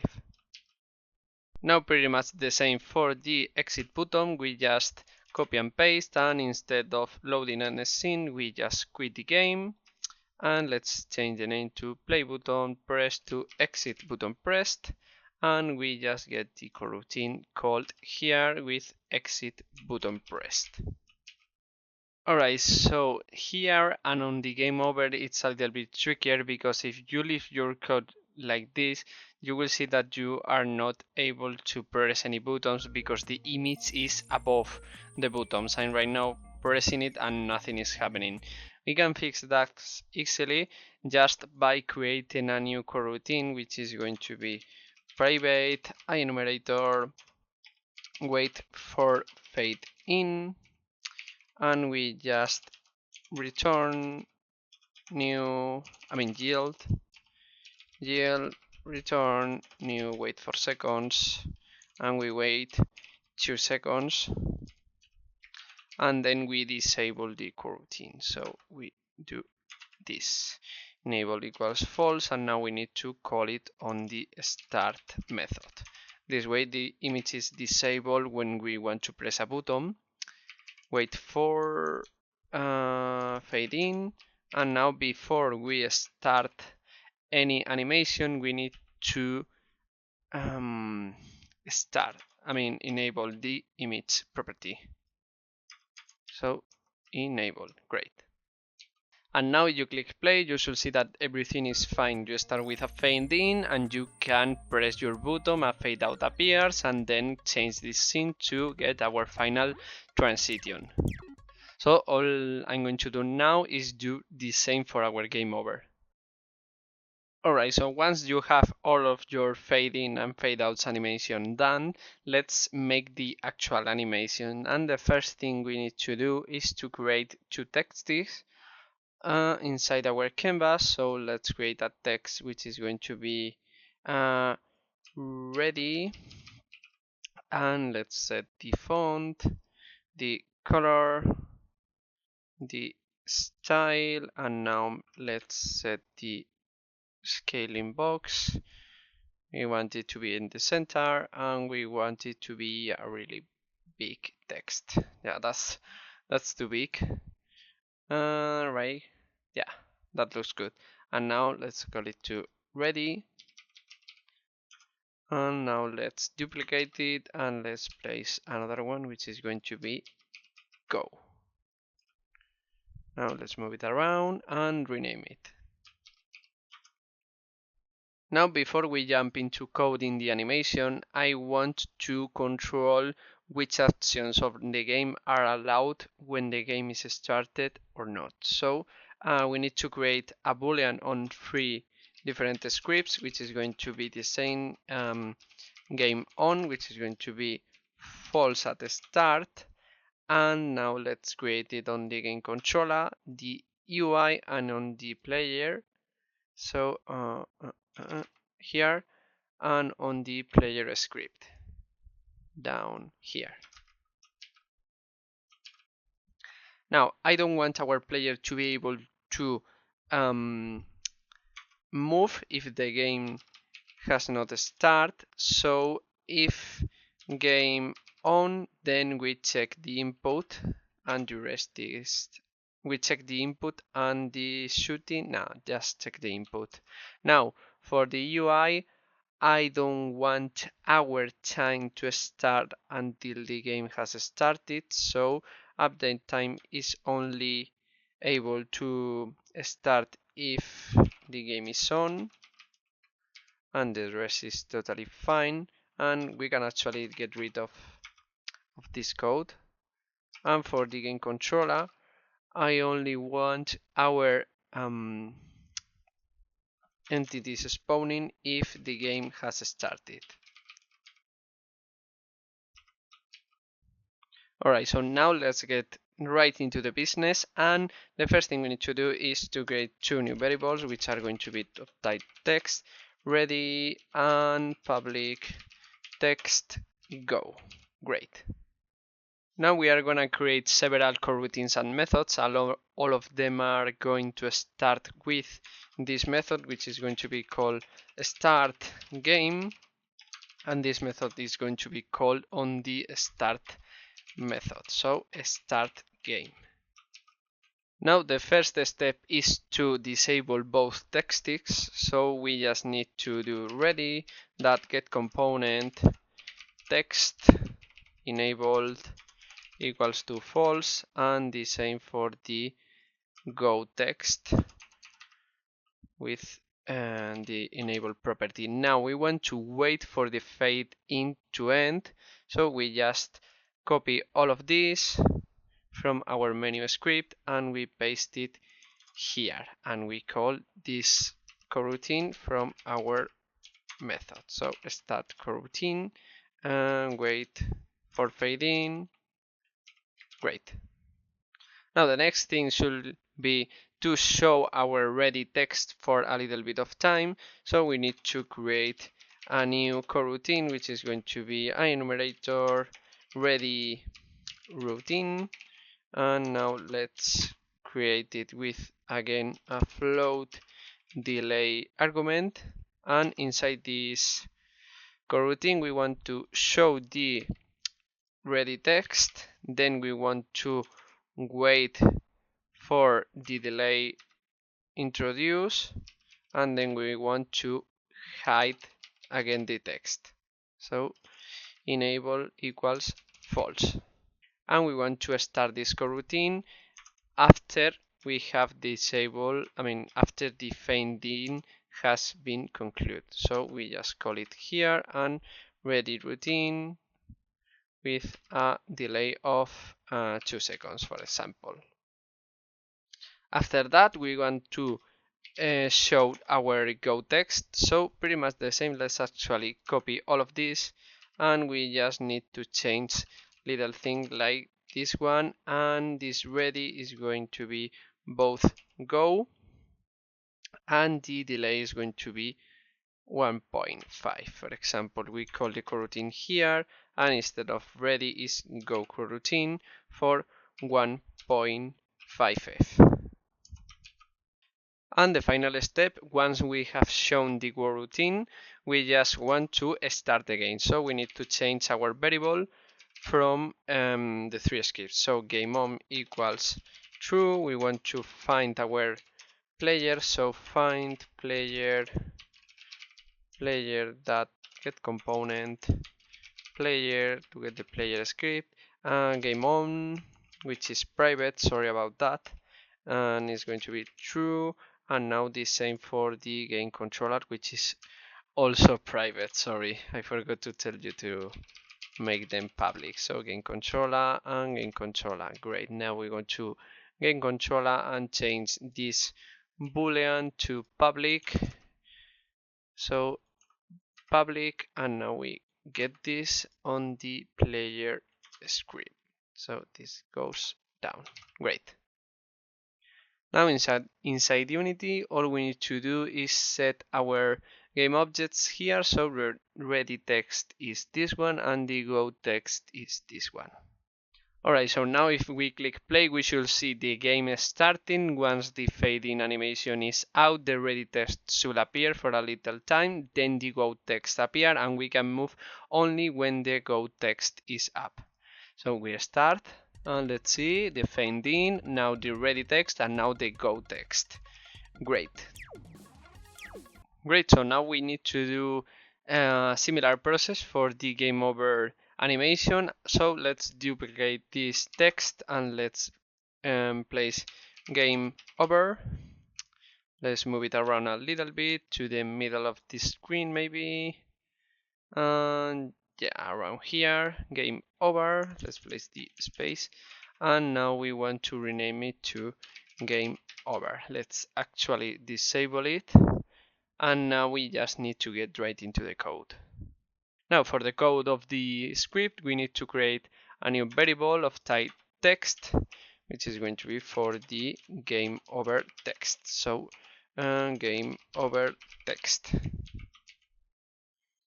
Alright, so for the game over, we need to do three things. One of them we have already taken care of, which is passing the stats to our stats game object. I just extracted the method. And first of all, we need to post the music. And I think the music was on the level game object. Let's check it out. And it's on the level background.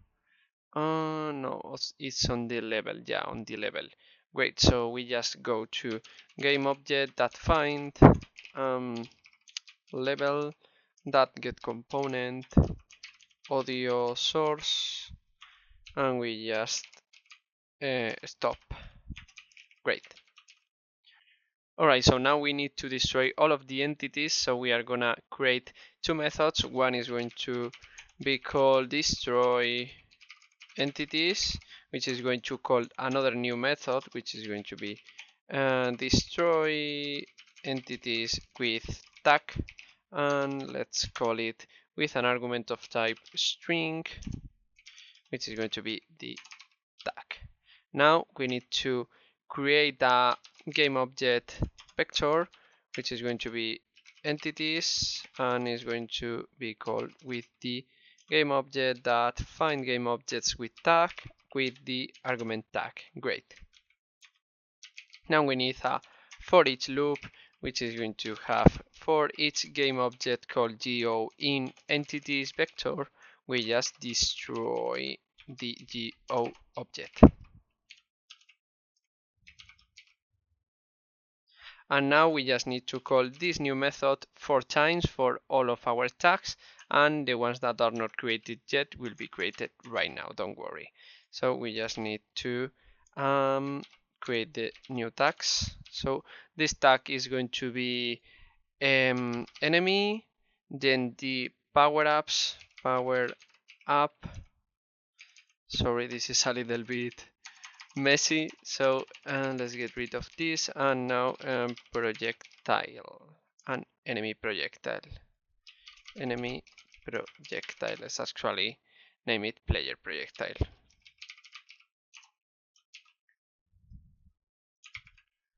Now everyone is string. Great. Now we will create those tags later on, and we just need to call the method on the the game over method. Great. Now after all of this is done, we just want to show the geo text. So we just get this method, for example, we can use it as a template, and we create the method, which is going to be a game over routine, game over text routine. We just get, instead of Redis, game over text, and now instead of calling this routine, we call the other one. So after the game over text routine is done, we call the final game over routine, and instead of calling first the process after game over routine, we call the game over text routine. Great. So now back to Unity, let's create all of the tags that are not created yet. So the player is already the player projectile need a new tag, which is going to be called player projectile, save, and we need also the enemy projectile tag. Great. Now the player projectile is a player projectile, the enemy projectile is an enemy projectile, and the power-ups need also a tag, which is going to be power up. Now select the three of them, and yeah. Alright, so now inside Unity we just need to go to our UI method, and game object, and select the corresponding text. And one thing I forgot to do is to destroy the player game object. So if players life equals 0, we can actually, let's not destroy it, but just hide it. So game object that find Player, get component, let's get the sprite renderer. So sprite renderer down here, great. Now enabled equals false, great. And let's actually also stop the animator, because if not, it's going to activate the animator, great. Alright, so the last thing we need to do that I forgot to tell you is to wait a little bit before we show the game over text. So we just, again, returning with 1 second delay, and let's actually wait just 1 second, for example. Now let's test this out, the whole transition. So we start with the entrance animation that works perfectly, and now if I play and get killed on purpose, let's see how the game over animation looks like. We get killed, the text, now the text go away, and the fading goes, great. Alright, so that will be all for this lesson. This was the last proper lesson of the course. On the next lesson we are gonna again polish the game, but I think there is not that much to polish. Don't worry, you will know in the next lesson. And then we just need to build the game so that everybody can play your game. So I hope you had fun making this game. I enjoyed so much teaching you to do so. And thank you so much for watching again, and I will see you in the next lesson.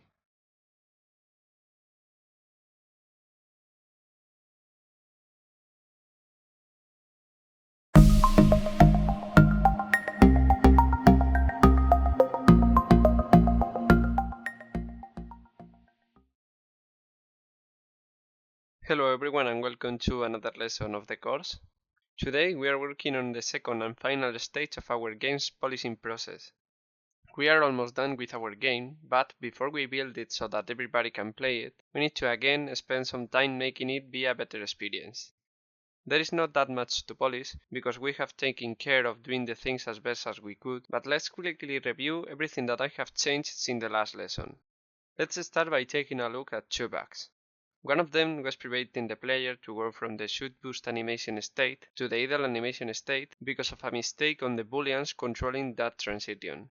The other one was causing the fade out animation on the game over animation to be invisible because of the image component being disabled. I just added a line of code which enables the image before triggering the animation. Next, I changed some values that don't affect directly the game, like the delay time on some transitions, the name of some instantiations, or some methods and variables names. Finally, I refactored all of the code, changed some variables and methods to private, and fully commented all of the scripts. You can skip this last step if you are not comfortable on modifying your code structure, but I highly recommend that you give it a try, because the quality of your code reflects your skills as a programmer. I have done it so that you have an easier time understanding the code if you are downloading from the resources page. Now we can surely say that our game is completely finished. All that is left to do is to build it so that other people can play it, but we are going to take care of that on the next lesson. Thank you so much for watching, and I will see you there.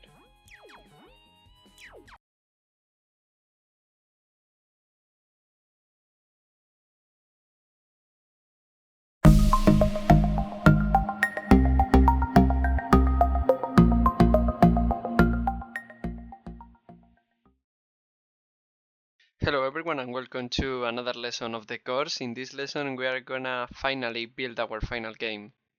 Building is the process of compiling your game into a set of archives that you can send to other people so that they can play it.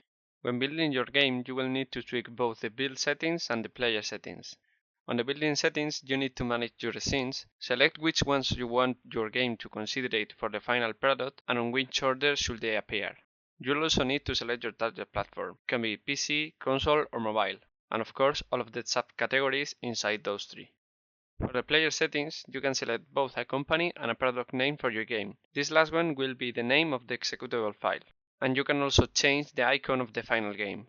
You can also modify the settings regarding the resolution and presentation in case you want to rescale your game or give the player different options about resolution and quality. And finally, you may want to customize the splash image settings, which control the animation played when the game is launching. Once you are happy with these two setting sets, you can just build your game and you will get all of the files that your game needs to run. Then you can send them to whoever you want so that everybody can play your game. Alright, so this will be the last proper lesson of the course because we are gonna export our game from the Unity game engine to just a file that you can, I don't know, send to your friends or whatever you want. And the first step to do that is to go to File, Build Settings, and we need to check some things here. First of all, make sure that all of your scenes are inside your build settings and that they are in the correct order so that your game knows which scenes are on top of one another. And now our game is meant to be played on a PC, so just select PC, Mac and Linux standalone. The target platform is going to be Windows and the architecture is going to be x86. Now you can leave pretty much everything here as default and you just go to your player settings in which you can adjust several things. So first of all, let's select the company name, which is going to be for me just my name, and the product name is going to be Space Blast. The version is going to be 1.0, and now we can select the default cursor, which is going to be the default cursor of Windows or Mac, and the icon is going to be the player. So let's select the player, which is right here. Oh, it's to stretch out. Let's check with the shooter enemy. You can select whichever icon you want, but I'm going to go with this guy. Yeah, that looks so much better. Alright, now you can mess up as much as you want with these options, but we are gonna focus right now on this splash image, which is the option related with the animation that is played whenever someone opens your game. So, first of all, if you click preview and you get these windows out of the way, you will see that your game plays the animation that is going to be played finally. But don't worry too much, we will see the preview later on. For now on, let's select the logo, and we are gonna add a logo that I have added, which is intro, I think. Yeah. Again, you can fully customize everything here, and I'm going to go with sequential so that the Unity logo appears first and then my custom logo for 3 seconds. Great. Now if you get these windows out of the way and click preview, you will see that the Unity logo gets placed and then my logo, and then the game starts. It will not start on the level scene but on the menu scene, don't worry about that. Alright, so once you are happy with your splash image settings, you just click on build and it's going to open up your Unity folder. Let's create another folder which is going to be builds, and inside builds, for the sake of organization, let's create Windows.86. Great, now you just select your folder and click select folder. And now once the process is done, you already have your game. This is your .x for your game, which you can click and just play it, and this is all the files that the game need to be running. Now if you want your friends to play your game, you just compress them all and just send them via Google Drive or email. I don't know, that's up to you. So I'm going to select Space Blast Windows x86 and click offset, and it will generate everything. You just need to pass this archive to your friends. Alright, so before we wrap up this lesson, let's give it a try to our final game to see how this end up looking. And as you can see, everything looks pretty good, and yeah, sounds it's pretty good too. And let's click play. We will then see that the exit button is working, don't worry.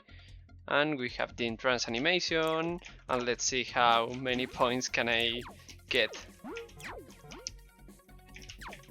It's pretty notable the difference between the first lesson and the last one, right? You have come all the way to this point to having a final game, and there it is, the game over transition, and we have our record. Now if I click main menu, I can return to the menu, and now if I click exit, you will see like the game is exiting with no problem. So that's it, that's the final lesson of the course. We have already our final game, and as I have told you, you can just send this file to your friends so that everyone can play it. Again, thank you so much for getting all the way here and watching all of the course. It means the world to me. And on the next lesson, we are gonna do a really quick wrap up of the whole course. I hope you had fun making this game. I enjoyed so much teaching you how to do so. And again, thank you so much. I really appreciate it. And I will see you in the next one.